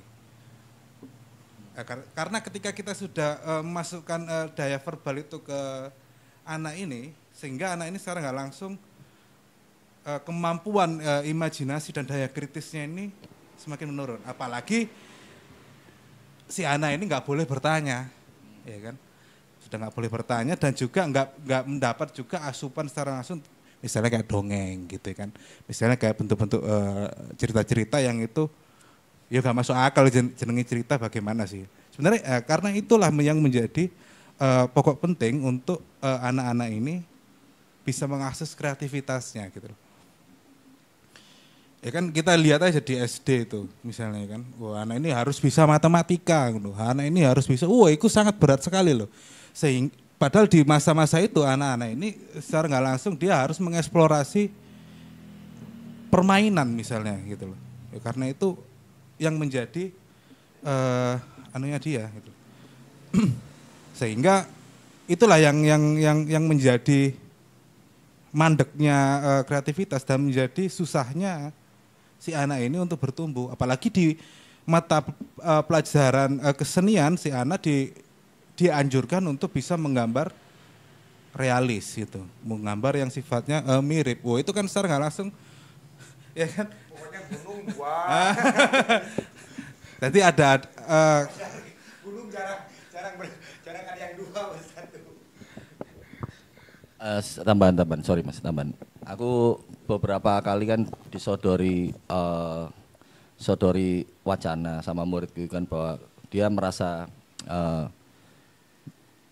nggak adil gitu loh, karena dia mendapatkan nilai yang tidak baik di pelajaran kesenian khususnya. Waktu itu materinya itu berbicara soal nirmana garis waktu itu. Dia ya sebenarnya pertanyaan-pertanyaan itu sebenarnya aku di situ tuh seperti klinik loh Mas, model Mas. Jadi kayak wong loro ya kan. Konsultasi gitu kan, konsultasi. Sehingga aku harus punya jawaban yang dimana dia harus menyegarkan dia karena penatkan dia dengan nilai yang buruk itu. Nah, aku nanti akan ada 2 pertanyaan, bagaimana karya seni itu penilaiannya, ya kan? Terus yang kedua adalah apakah metode-metode kayak semacam nirmana, garis nirmana itu hanya terbatas pada melatih motorik saja. Motorik maksudnya, motorik, keterampilan tangan, ketangkasan tangan saja. Apakah sekolah itu menghendaki untuk itu atau sekolah tidak mampu menjelaskan secara spesifik apa itu materi yang dia berikan gitu. Jadi kalau menurutku ada 3 poin utama misalnya dalam belajar seni rupa itu. Sketsa, nirmana, dan juga gambar bentuk. Sebenarnya 3 hal ini menjadi hal dasar yang sangat penting gitu loh. Sebelum jauh nirmana disampaikan dulu, jelaskan dulu artinya. Jadi gini, jadi secara penjelasannya misalnya kalau sketsa ini sebenarnya tujuannya adalah si person ini dia bisa menangkap sebuah gambaran suasana, gambaran sekitar ini. Jadi dia sketsa ini bukan gambar yang belum jadi sebenarnya, tapi dia bagaimana dia dengan segera, dengan sensitivitasnya itu bisa menangkap ini tadi suasana ini apa sih? Makanya kan jadi sketsa-sketsa yang baik dia gambar ketika dia berada di panas, ketika dia berada di dingin, ketika dia berada di itu, dia secara nggak langsung bisa menyampaikan itu melalui garisnya, melalui itu misalnya sketsa. Kalau nirmana, sebenarnya nirmana ini adalah kepentingannya itu adalah bagaimana dia ini bisa menghadirkan sebuah suasana dalam sebuah bentuk komposisi misalnya, dalam sebuah bentuk susunan warna gitu. Makanya nirmana itu kan maksudnya tidak ada makna, tapi dia hanya rasa aja sebenarnya yang tertuang di situ gitu. Jadi bukan, tapi beda lagi ya kalau misalnya itu dalam konteks studi desain gitu. Ya, desain kan memang ada kepentingan bagaimana ini dengan segera bisa ditangkap oleh audiensnya gitu ya kan. Nah, tapi kalau bicara di seni murni ini tadi, nirmana itu kepentingannya adalah bagaimana dia bisa menghadirkan sebuah suasana itu tanpa objek misalnya gitu ya kan. Nah kalau gambar bentuk ini sebenarnya tujuannya bukan dia menggambar itu dengan mirip, tapi bagaimana gambar bentuk ini dia bisa membuat sebuah gambaran, orang melihat, oh iki watu, oh ini kaca, ya kan, oh ini tanah, oh ini. Nah itu, jadi bagaimana dia meresapi sebuah bentuk ini dan dia ditransferkan ke media gambar itu gitu. Sebenarnya secara tujuannya bukan hanya di motorik, tapi dia lebih ke feeling. Karena ini dia merasa minder akhirnya bahwa karya seni itu membuat dia itu malah minder. Maksudnya aku mencoba untuk menghadirkan satu realitas yang baru, misalnya menggambar kayak nirmana. Dengan makanya pertanyaan yang aku, bagaimana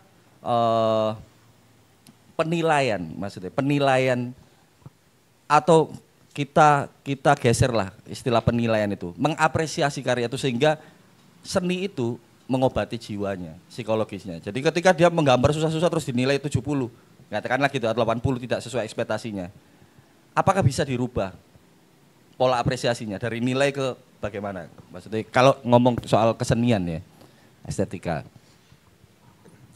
Kalau untuk nilai ini kan tergantung gurunya juga sebenarnya ya. Menteri Pendidikan. Setelah kurikulum mereka kan kayak kurikulum Nusantara, mungkin bisa dimasukkan tuh unsur tentang penilaian khusus dalam kesenian ya. Misalnya gini ya, aku terkadang melihat itu sebenarnya kesenian ini dalam praktek pendidikan harusnya bukan pada konteks penilaian dia, tapi pada konteks stimulus sebenarnya. Stimulus untuk bagaimana si pelajar ini dia bisa dengan segera memahami berbagai macam banyak pengetahuan.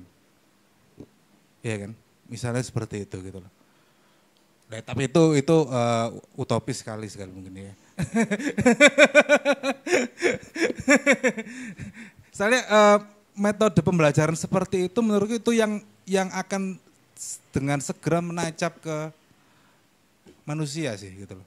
Misal menyampaikan sebuah cerita filsafat yang rumit seperti itu difilmkan menjadi dunia Sofi misalnya. Menjadi sebuah, loh itu kan sangat enak loh kita baca kan. Daripada awak membaca buku babon tentang anjing ini apa ya seperti itu. Nah itu makanya kesenian tuh sepertinya dia bisa menjadi stimulus dalam konteks pendidikan. Itu dalam seni rupa, misalnya kalau dalam dunia keaktoran ataupun apa kan juga bisa deh. Bagaimana dia public speakingnya, bagaimana dia menyampaikan sebuah gagasan, nah itu lebih jauhnya seperti itu sih mungkin. Saya rasa kalau bicara tentang keseluruhan, artinya yang menarik dari Casu itu adalah dari perspektif khusus tentang kesenian. Artinya itu bisa dikerjakan oleh alternatif seperti guru les. Nah dalam hal ini kan Casu. Nah saya rasa ini Casu, apa yang disampaikan Mas Hobi itu justru malah penilaiannya itu sifatnya appreciate itu. Karena kalau bicara tentang kurikulum, saya rasa tadi itu, kata Mas Hobi bilangnya utopis. Karena itu sudah terjadi. Nah, tetapi harusnya ada hal-hal yang sifatnya alternatif. Entah itu non formal, entah itu pendidikan yang lain-lainnya. Memberikan khusus untuk kesenian itu memang tadi kata Mas Hobi. Justru menguatkan imajinasi itu. Karena kalau saya pinjam Kalina Supeli, ada hal yang tidak bisa diganti untuk pendidikan anak itu bermain. Kedua membaca. Karena apa? Dua-duanya melahirkan imajinasi. Tidak ada hal lain yang mampu mengembangkan cara berpikir manusia ke depannya ketika usia dewasa selain imajinasi. Maka satu, anak kecil itu tugasnya bermain. Kedua, setelah tumbuh dia membaca. Nggak bisa diganti tuh buku. Dengan YouTube, dengan apa nggak bisa diganti. Itu saya pinjam dari perspektif Kalina Supeli seperti itu. Nah saya juga berlaku di kesenian. Karena saya juga mengalami Casu, keponakan saya ini ujian menulis menggambar alam. Nah keponakan saya itu menggambar daun yang ya cuma daun, dia batang, tapi buat bagi saya itu ini keren banget. Satu dia progresif, di mana seluruh temannya adalah 2 gunung dengan jalan, lalu ada sawah, segala macam. Tiba-tiba dia menjadi gunung, tapi dia nilai terendah. Dia mulai patah hati akhirnya. Seperti itu juga terjadi seperti itu, dia patah hati keponakan saya itu. Dia mungkin sering bicara dengan saya tentang alternatif, lalu dia menggambar alam itu ya daun pun adalah alam. Saya kaget karena waktu itu dia menggambar daun. Jadi daun lalu dia gambar hijau dan bagi saya itu keren banget. Itu karena temanya jelas, tugasnya dia adalah menggambar alam, jelas. Dan bagi dia daun itu ya alam gitu. Tapi dia menjadi nilai terendah dan bahkan ditegur selain dikasih nilai buruk. Ditegur juga, kamu itu menggambar apa, itu hal-hal seperti itu. Nah tapi sekali lagi itu kita tidak punya kapasitas lah memasuki wilayah otoritas yang kalau bicara kata Mas Hobi itu utopis. Nah tapi saya juga berharap dari pendidikan-pendidikan alternatif seperti apa yang sudah dikerjakan Casu, tentang tadi kalau Casu mempraktekannya dengan merepres ya Casu. Jadi beri Casu direpres, diberikan semangatnya, tapi bagaimana metode menyemangatinya dalam hal ini. Nah karena kesenian itu. Makanya aku takut metode baru untuk merefresh. Karena gini, saya rasa setuju tidak bisa dinilai. Karena kalau sudah mencapai standar tertentu itu tadi kayak Mas Leo tadi itu. Referensinya sudah tercapai. Kalau ngomong puisi ya Pujangga Lama, minimal udah kenal. Kalau ada satu novelis besar tuh, misalnya Hemingway contoh misalnya. Tugas novelis itu ya pertama lakukan bukan menulis novel, tapi membaca novel. Novel baik, novel buruk, novel setengah baik, setengah buruk itu harus dibaca semua. Karena dia gak bisa menulis novel kalau dia tidak tahu novel. Itu tidak bisa ditawar. Itu poinnya, novelis. Dalam puisi juga sama. Dan saya karya rupa kayak tadi Mas Obi bicara historis dari barat maupun dalam sejarah Indonesia itu penting. Apakah sebagai referensi saja? Tidak, itu juga bagian dari pekerjaan dia ketika menyatakan diri sebagai seorang perupa, maka dia harus tahu secara teori dan segala macam etimologi maupun epistemologinya. Nah dalam hal ini juga sama Casu. Saya pinjam bahasa Rendra, tidak ada juara 1 di dalam ilmu surat. Tidak ada juara nomor 2 di dalam ilmu silat. Nah karena apa? Kalau di dalam ilmu silat, ketika ada juara 1, juara 2 pasti mati, kalah. Nah kalau di dalam ilmu surat tidak ada juara nomor 1. Karena apa? Bahkan juara 2 pun masih diperdebatkan. Karena apa? Subjektivitas bicara muncul. Di dalam kesenian ketika standar tertentu kayak tadi Mas Obi bilang, sketsa nirmana lalu bentuk itu tercapai ya maka itu menjadi subjektif setelahnya. Sama dalam puisi pun kata story cerita gitu. Dalam sastra itu selalu muncul. Di dalam unsur teater, drama misalnya, ya cerita.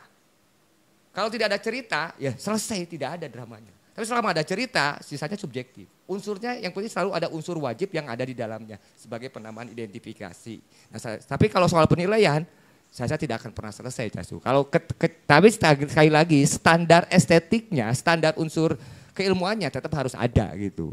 Karena nggak bisa dibandingkan atau tidak bisa dinilai, tidak bisa diapresiasi juga terlepas nilai atau tidak dinilai. Karena kalau penilaiannya baik lagi kalau subjektif yang pembahasan di awal tadi sama Mas Obi ya, subjektivitasnya.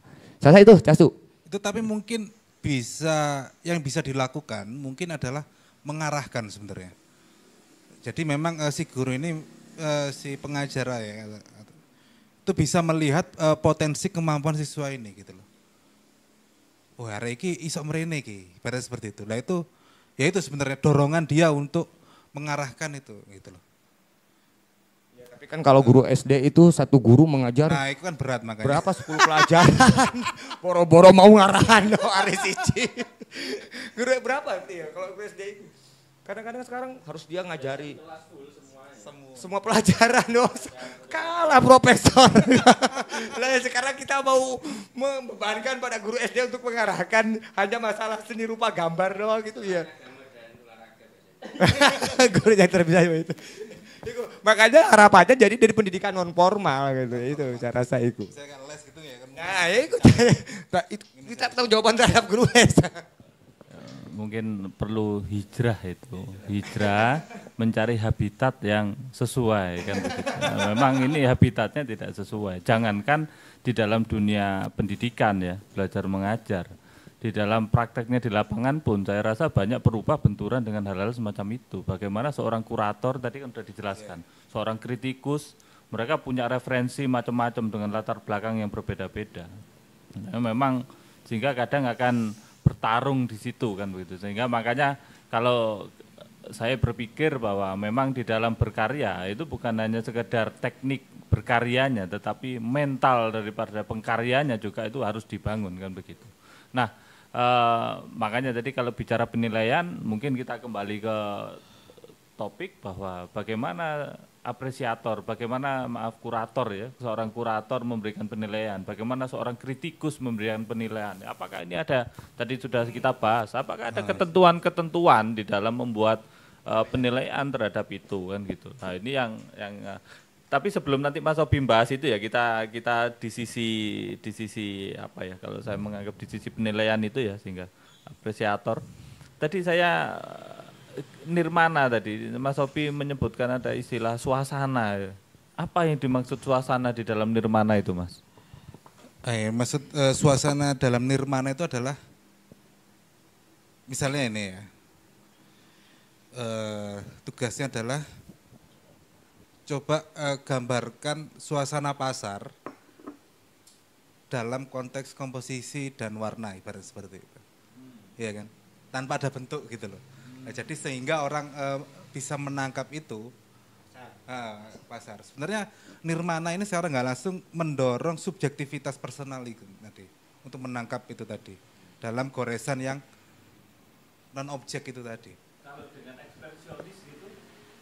Sebenarnya kalau ekspresionis itu sudah langkah selanjutnya sih gitu. Itu sudah pada tahap pengelolaan gitu loh. Ini kan sebenarnya materi dasar itu. Nirmana itu. Nah, ekspresionis ini sudah dalam konteks menjadi karya, gitu loh. Maksudnya karya itu sudah jadi dia, gitu loh. Jadi konteksnya Nirmana sebenarnya misalnya kayak latihannya gitu, latihannya gitu. Bentuk latihannya dia. Apa secara teknis kemudian kalau Nirmana itu kita anggap itu adalah produk jadi gitu? Ya bisa gitu. Ya bisa juga. Bisa juga. Mau dikemanakan outputnya. Makanya banyak seniman juga sih ketika dia mengalami blok gitu ya, misalnya dia mengalami kebuntuan ya udah dia hanya buat gitu aja udah. Ya itu ditumpuk dia gitu. Kalau dalam ilmu pahat itu saketik gitu. Jadi kalau mat ya udah saketik udah. Karena us boring. Ngembung. 1000 ketikan jadi pahatan beneran ilmu pahat itu. Itu yang berikutnya kaitan kurator ya Mas. Artinya ini juga menarik tadi kaitan. Bisa jadi kan muatan juga bagi para pengajar dalam menilai itu memakai juga metode kurator menilai seniman dalam hal itu. Bahkan ya, monggo. Jadi kalau ngomong tentang kurator, menurutku sebenarnya peran keberadaan kurator dalam sebuah pameran itu penilaiannya adalah seberapa penting karya itu dihadirkan. Jadi bukan dalam konteks karya ini bagus, tapi konteksnya, karya ini memang perlu dihadirkan nih, karena ini penting dalam perjalanannya ini gitu. Jadi itu salah satu poin yang poin kedua memang biasanya kalau itu ada hubungan dengan market gitu ya, ini potensi terjual ya kan, misalnya seperti itu. Untuk kurator dan perupa itu kan sebuah disiplin ilmu yang berbeda ya kan. Mas kan ada sendiri kan. Untuk belajar kuratorial ada sendiri, kayak seni rupa ada sendiri gitu kan. Nah, maksudnya sampai gimana waktu itu bersinggungan dengan kurator, cara penilaiannya itu bagaimana? Makanya untuk kurator ini kan ada ragam disiplin sebenarnya. Ada ini kurator dalam konteks sejarah, ini ada kurator dalam konteks museum, ini kurator. Sebenarnya sebenarnya ada satu poin yang bisa ditangkap di situ adalah kepentingan kehadiran karya itu di situ gitu loh. Misalnya kalau ngomong topik sejarah gitu ya kan, pasti karya ini adalah sebuah bentuk goresan sama dengan misalnya gitu. Tapi ternyata karya ini itu bisa memiliki dampak ke masa misalnya. Ini harus dihadirkan gitu loh. Ya kan, misalnya secara tampilan atau secara ini beladus gitu, tapi ini penting ini perlu dihadirkan gitu. Nah, misalnya seperti itu, ibaratnya kayak kurator museum kan juga seperti itu gitu kan. Ini penting untuk dihadirkan meskipun ini hanya bongkahan atau pecahan daripada keramik misalnya seperti itu. Artinya mungkin kita bahwa kurator itu kan sesungguhnya fungsinya adalah jembatan penghubung ya antara kreator dengan apresiator. Kurator ada di situ fungsinya kan berbeda dengan kritikus kan. Memang kritikus lebih pada memberikan penilaian terhadap karya, sedangkan kurator sesungguhnya memiliki fungsi tanggung jawab membantu si kreator pengkarya di dalam menghubungkan kepada apresiator kan begitu ya, menerjemahkan, jadi menguatkan daripada karya sehingga si apresiator bisa lebih mudah di dalam memahami membaca karya daripada si pengarya kan begitu. Kan gitu ya, perbedaan antara kurator dengan kritikus kan begitu ya. Gitu jadi dan juga ini kan biasanya terkadang itu teman-teman itu menjustifikasi kurator itu dia harus tahu menulis tentang seniman itu. Enggak juga gitu loh. Sebenarnya itu kan hanya variasi aja. Sebenarnya ada kurator, ya, aku cukup mengkurasi dalam konteks tema misalnya seperti itu. Memang ada juga kurator yang dia habis-habisan menelisik seniman ini gitu. Iya. Nah, makanya kalau saya sempat dengar cerita gitu, bagaimana kurator itu dia memang mendalami si pengkarya, bahkan di dalam proses kreatifnya, jelang dia akan pameran semisal, maka dia akan mengikuti betul. Nah, hari ini memang jauh tanda kutip ya, jauh lebih praktis begitu. Seorang kurator itu ya melihat lukisan si pengkarya yang akan dipamerkan dan dia membuat analisa atas itu kan begitu. Nah, ya seberapa kuat dia kadang ya memang menjadi agak lemah dibandingkan dia mendalami karena kan itu tadi ya subjektivitas di dalam membuat karya, maka subjektivitas ini kita bicara personal. Sedangkan yang kita lihat hanya outputnya saja atas subjektivitas itu, tetapi tidak melihat latar belakang tanda kutip di dalam subjektivitas itu. Maka memang butuh kejelian seorang kurator kalau ingin hanya sekedar melihat hasil karyanya saja yang akan dipamerkan. Dan fatalnya lagi, bagaimana seorang kurator itu kemudian tidak melakukan komparasi atas perjalanan daripada si pengkarya. Maka sedangkan pameran yang kali ini berbeda dengan pameran yang sebelumnya. Jadi akan lebih spesifik ya, lebih tidak general, tidak komprehensif maksud saya di dalam membuat sebuah analisa atau kajian kan itu. Ya itu. Dan juga seringkali sembrono juga teman-teman nih, arek iso nulis ya tak ada kurator. Padahal secara gak langsung memang kurator ini memang perlu yang sampaikan tadi, dia memiliki banyak sekali pengetahuan data terkait dengan. Kalau saya melihat ya bahwa seorang kurator itu tadi dia fungsinya adalah menjembatani, menguatkan daripada karya. Nah, terkadang saya melihat beberapa itu kurator yang memiliki tanda kutip nilai, ini menguatkan daripada karya. Yang terkadang si pengkarya sendiri ini tidak menyadari nilai itu ada di dalam karyanya. Lah ini ditemukan oleh si kurator gitu loh. Karena kedalaman daripada referensi, pengetahuan, pengalamannya tadi kan begitu. Dan tanda kutip kedalaman mengenal si pengkarya. Nah, ketika hal-hal itu tadi tidak dimiliki secara utuh tanda kutip, maka tulisan si kurator kalau itu bentuknya tulisan, ya tanda kutip menjadi agak gersang kan begitu. Hanya sekedar tulisan. Nah, ini dan bagaimana memang ya semua punya karakter ya, tetapi saya mencoba membaca ya kalau di dalam pengalaman saya semisal bagaimana kita mensinergikan sehingga tulisan itu menyatu dengan, kalau itu adalah pameran ya pameran, tulisan itu menyatu dengan karya itu, tidak kemudian tulisan itu berdiri sendiri. Nah, analisa kajiannya juga itu nampak kalau tadi saya melihat tulisan seorang kurator begitu ya, itu sangat sederhana sekali di dalam melakukan analisa. Nah ini juga bagaimana kualitas kurator itu. Dan memang harapannya ya kalau dari sisi pengkarya nampaknya juga ada harapan bahwa bagaimana kurator juga mampu membawa tanda kutip membawa pasar untuk tertarik terhadap hasil karya kan gitu ya Mas Obi ya. Membawa klien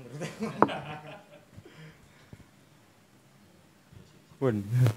Saya rasa tadi itu ya, artinya bahwa penontonnya juga harus saling dikuatkan, tapi juga kalau terakhir ngobrol-ngobrol sama saya itu memang juga minimnya kapasitas kurator sehingga tadi itu kata sembrono kalau kata yang digunakan Mas Obi itu banyak pengkarya yang menggunakan memaksimalkan kawan yang bisa menulis dijadikan kurator kan gitu aja bro. Padahal tadi itu sehingga memang kurator ini memang kesulitan ya. Kalau dulu kritik terbesar di dalam dunia sastra itu adalah ketiadaan kritikus sastra.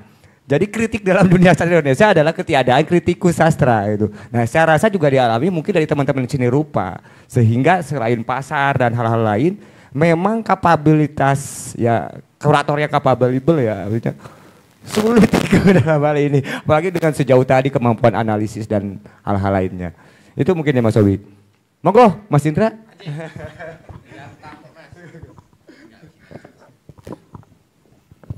Iki Mas Obi.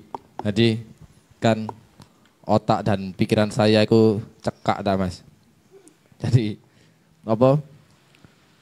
Aku KTK sampai SMK itu diurui kesenian, ikut pelajaran kesenian.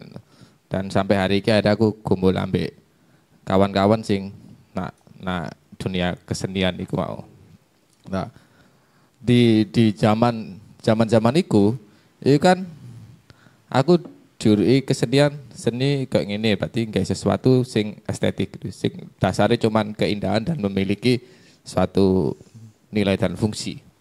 Secara berjalannya waktu sampai di titik aku mengetahui pengetahuan baru bahwa dalam puncak kesenian itu iso bahkan gak berbentuk, bahkan estetika pun bergeser, mulai sing ngomongno keindahan akhirnya dia sampai bahkan mayat pun iso ada di pameran, sampai nilai sampai keburukan pun itu nilai estetik. Nah, teko kuno aku semakin bingung loh Mas. Jadi sing ono nak pikiranku kayak kesenian ini satu danau kegilaan di mana setiap orang itu mempunyai alasan untuk membenarkan suatu karyanya atau saat ADW mengkritik lah ya Kak, sampai mengkritik ADW protes ini karya apa sih ini selalu ada celah untuk membenarkan satu karya itu loh. Lah aku bingung lah sama nih lah ngomong teknis mesin print luwih teknis luwih apik loh. Lah ngomong ide ternyata saat aku menggali ide beberapa orang ternyata cekak ide. Nah terus apa loh ujung-ujungnya ya kayak seperti tadi ya berhenti di subjektif loh. Lah berhenti di subjektif. Lapo iki ono loh. Dan gak perlu juga soalnya iki gak masuk akal. Terus secara fungsi iki gak ndek fungsi atau apapun iku loh. Sing menurutku iki gak guna nak berkehidupan. Lah teko kono male aku sampai hari iki ku sebenarnya bingung gampang aku golek pencerahan sebenarnya iki Mas. Iya aku gak ada iman kesenian itu kan sebenarnya gak duwe kan. Cuman aku menikmati proses itu. Sebenarnya seni iku memang ono atau hal sing gak ono tapi dipaksa ono. Soalnya aku gak pernah menemukan satu definisi utuh. Akhirnya iki sok disebut karya atau iki mempunyai suatu hal sing penting atau ya iki api atau elek itu kan semua buram dulu Mas. Jadi setiap orang mempunyai celah untuk membenarkan satu karya tertentu. Lah iku aku bingung sebenarnya seni iki memang ono atau hal sing gak ono tapi di ono-ono. Tadi tolong aku dikit pencerahan iki Mas.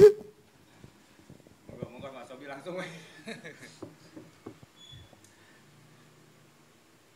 Kalau seperti itu kan konteks jawabannya seperti ini. Jadi seni ini kan berurusan dengan kreativitas gitu ya kan.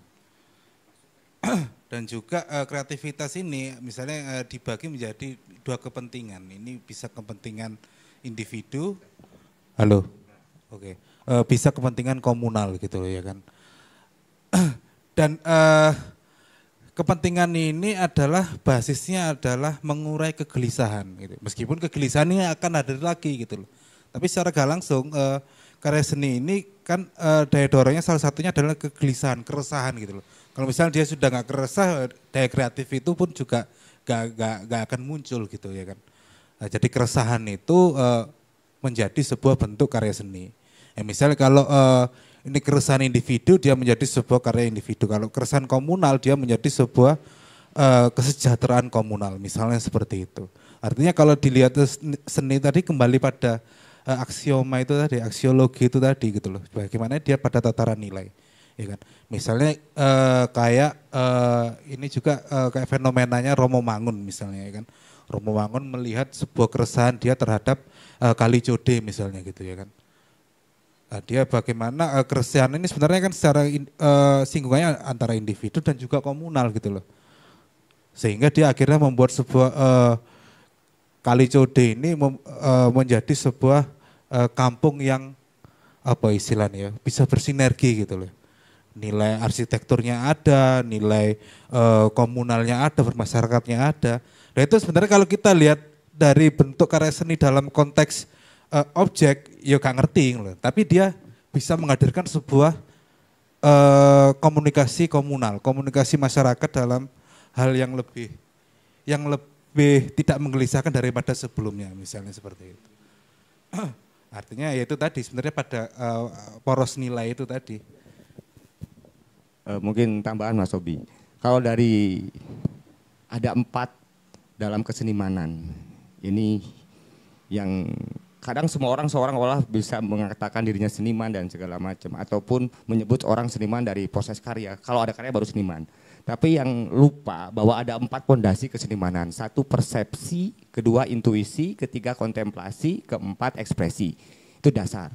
Jadi dari Socrates mengatakan bahwa orang kesenimanan itu muncul dari orang yang different, yang berbeda. Bahkan di era itu dia berada di level tertentu, kedewaan dan segala macam dari masanya itu. Bahkan pujangga di era Yunani kuno sampai ke bahkan di kisah-kisah Nabi, tokoh pujangga itu memang 4 itu. Jadi cara menilai kesenimanan itu sebenarnya bukan soal di karya. Karena buruh pun menciptakan produksi, ya ciptanya karya gitu. Satu itu, sebelum jauh kepada frekuensi pada ini bicara tentang kata sifatnya. Sudah dicapai juga sama Mas Ida, mungkin di offline sering ngobrol juga. 4 hal ini, persepsi, intuisi, kontemplasi, dan ekspresi. Persepsi apa? Seseorang yang selalu punya perspektif lain dalam melihat persoalan. Contoh misalnya sekarang lagi isu apa? Komisi penyiaran, undang-undang penyiaran, lalu apa? Biaya kuliah mahal. Nah, ada seseorang yang mampu secara perspektif berbeda, lalu menangkap secara intuitif berbeda. Dia punya intuisi, naluri intuisi yang berbeda.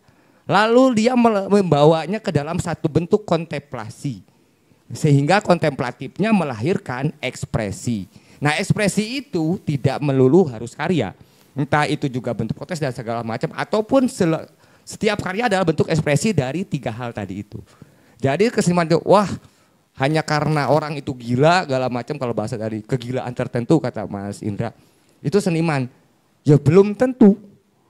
Karena 4 hal tadi itulah kesenimanan. Makanya dalam hal ini mungkin saya salah satu orang yang tidak berani menyatakan kesenimanan itu ada di dalam tubuh karena itu hak prerogatif orang lain. Tetapi 4 hal itu tidak bisa dipungkiri. Memang yang menjadi cikal bakal satu difference, penamaan tentang sosok kesenimanan itu. Kesenimanan dalam hal ini keseluruhan tentang kategori orang. Jadi itu Mas Indra. Nah, keimanan berkesenian kalau bahasa Mas Indra memakai diksi keimanan. Nah, artinya bahwa 4 hal itu jika ada di dalam diri Mas Indra tentang perbedaan perspektif, intuisi yang terasa, kepekaan dan segala macam, kontemplasi lalu yang terakhir ekspresi, itu saya rasa baru akan lahir di situ. Tetapi keempat itu, ini yang jadi soal. Seolah-olah kesenimanan itu tidak punya satu upaya pelatihan-pelatihan tertentu. Contoh misalnya di teater itu ada proses latihan. Di seni lain seolah-olah tidak ada. Yang enggak, sama aja. Di musik juga harus latihan dan segala macam. Karena empat tadi harus tetap diasah. Keempat tadi itu hilang, ya hilang kesenimanannya itu. Dan saya itu pun berlaku di kawan-kawan seni rupa. Saya rasa sama ya Mas Obi. Karena 4 tadi itu bagaimana perspektifnya beda, perspektifnya lalu intuisinya berbeda, kontemplasinya akhirnya ketika jadi karya oke, menjadi lukisan ini misalnya. Tapi itu pasti melewati 3 itu sebelum akhirnya tadi itu. Kalau inputnya entah itu dari mana, artinya bahwa itu dari kegelisahan, entah itu dari masalah, entah itu putus cinta kalau dari para penyair yang ngono. Entah itu dari apapun itu, entah tadi kemiskinan, entah apapun. Bahkan hal-hal terjadi yang di luar dirinya juga banyak tentang respon kehidupan sosial tadi itu tentang kali jodoh itu. Tapi kali jodoh, cuma lah pelacuran. Romangun bagaimana melihat Romangun melihatnya itu, ya itu pasti dari sisi perspektif berbeda dan berikutnya sampai ke ekspresi itu. Saya rasa itu Mas Indra. Jadi keempat itu ini yang angel lagi.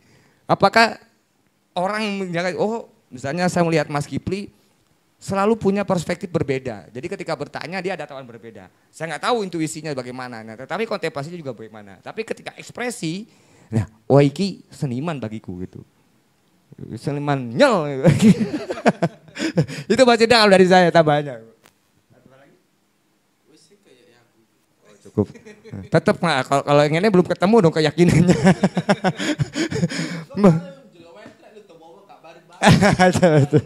Mas Kipli.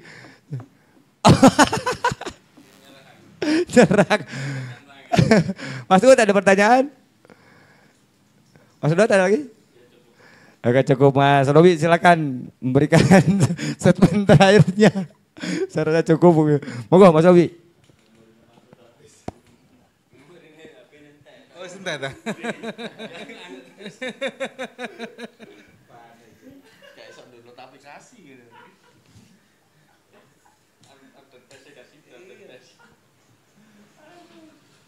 Apa perlu penutup kan barang?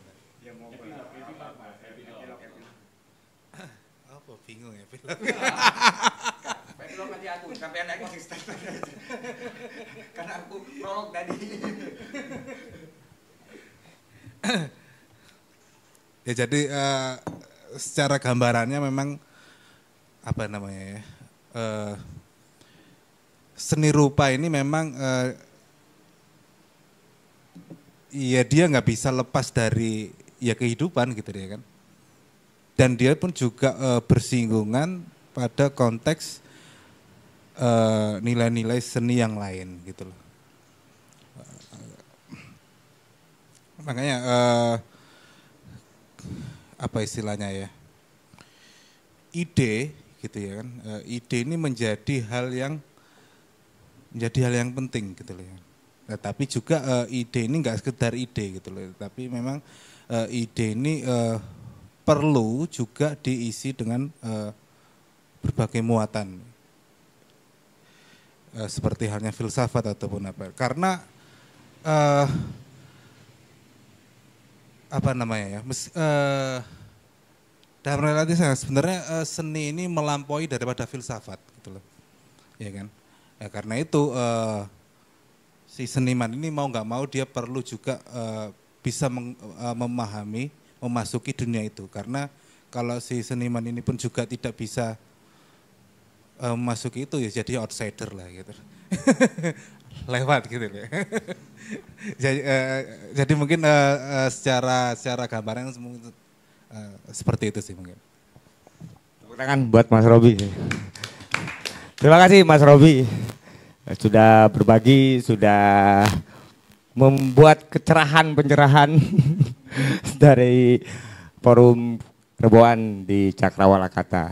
Terima kasih juga kawan-kawan yang sudah hadir, bahwa harapan dari apa yang menjadi satu rutinitas di dalam proses literasi kita menghadirkan Reboan di Cakrawala Kata adalah tidak ada lagi selain upaya perbaikan-perbaikan, upaya penggodokan gagasan. Kalau kata Mas Robi tadi ya, dasar dari berkesenian, dari karya adalah ide atau gagasan.